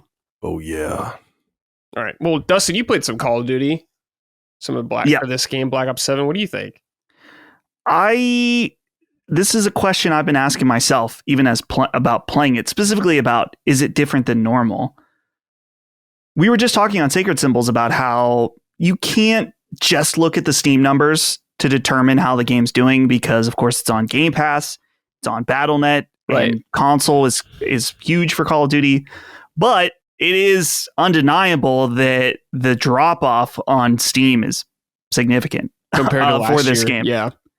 Compared to last year, for sure. And last year was also available on Game Pass. And, there's the AI stuff that I don't know if the AI stuff is really affecting its sales at all, but it is different now that there is major competition in specifically Battlefield 6, I think is the big competition, and people bought it and are playing that before Call of Duty. And so while we know that people are still willing to spend money on entertainment during, times when the economy's not so good, maybe they bought Battlefield and then they're seeing the reviews or what people are saying about this new Call of Duty, and they're like, maybe not. Maybe not this year. Maybe they're still satisfied. And there's also, while it's nowhere near as big of an impact, maybe it is a big impact. Arc Raiders. Yep. I mean, Arc Raiders continually is going up every weekend on Steam charts. And that's not normal. So there's a lot more players on the field this year. So it's not a good time to have a bad year for Call of Duty, because we've seen this over the last decade, where there's a game that seems to get shit on more than usual, where like, for example, not Advanced Warfare, Infinite Warfare was the future one that people hated. It was like the most disliked YouTube video. It did just fine because the competition it's not really quite been like this before. So we'll have to wait and see what the numbers actually pan out. And even when we get the numbers, what does it really matter when there's Game Pass involved? Like, how many people just decided to play it there? I don't know. But it definitely, at least to me, with my experience playing it, it's a significant downstep, even just from last year with Black Ops 6. And even some of the the new Modern Warfare 1 and 2 were both excellent, in my opinion. And so the series has ups and downs, and clearly, I think this might be, in terms of optics, the most down it's been in quite a while. Yeah. Brutal. All right, boys, that's it. We're done with episode 100. Dustin, Colin, thank you both for joining me. Greatly appreciate it. Yeah, thank you for having me. Thank you for having us. Congratulations. Yeah. Thank you. And good job. Keep up the great work. Thank you. Before we go, though, anything you guys want to say? Any final words, or should we just get on out of here? Final words. Yeah. Feels like it's been it's been a long week. I'm ready to chill for a little bit, and you better chill, because the holiday rush is coming. The holiday rush is nearly here, dude. We got to start figuring that out pretty dang soon. But Holly's making a cozy chicken noodle soup for dinner. Oh, nice. And I'm looking forward to it. I'm going to cozy up, play some games, play some Arc Raiders.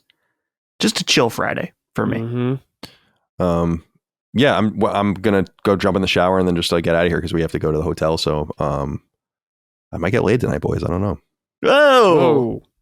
Make sure you trim up based on what you were saying on Sacred Streaming. Oh, yeah. Yeah, I don't want to choke her.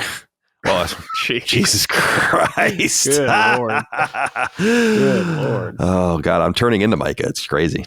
Yep.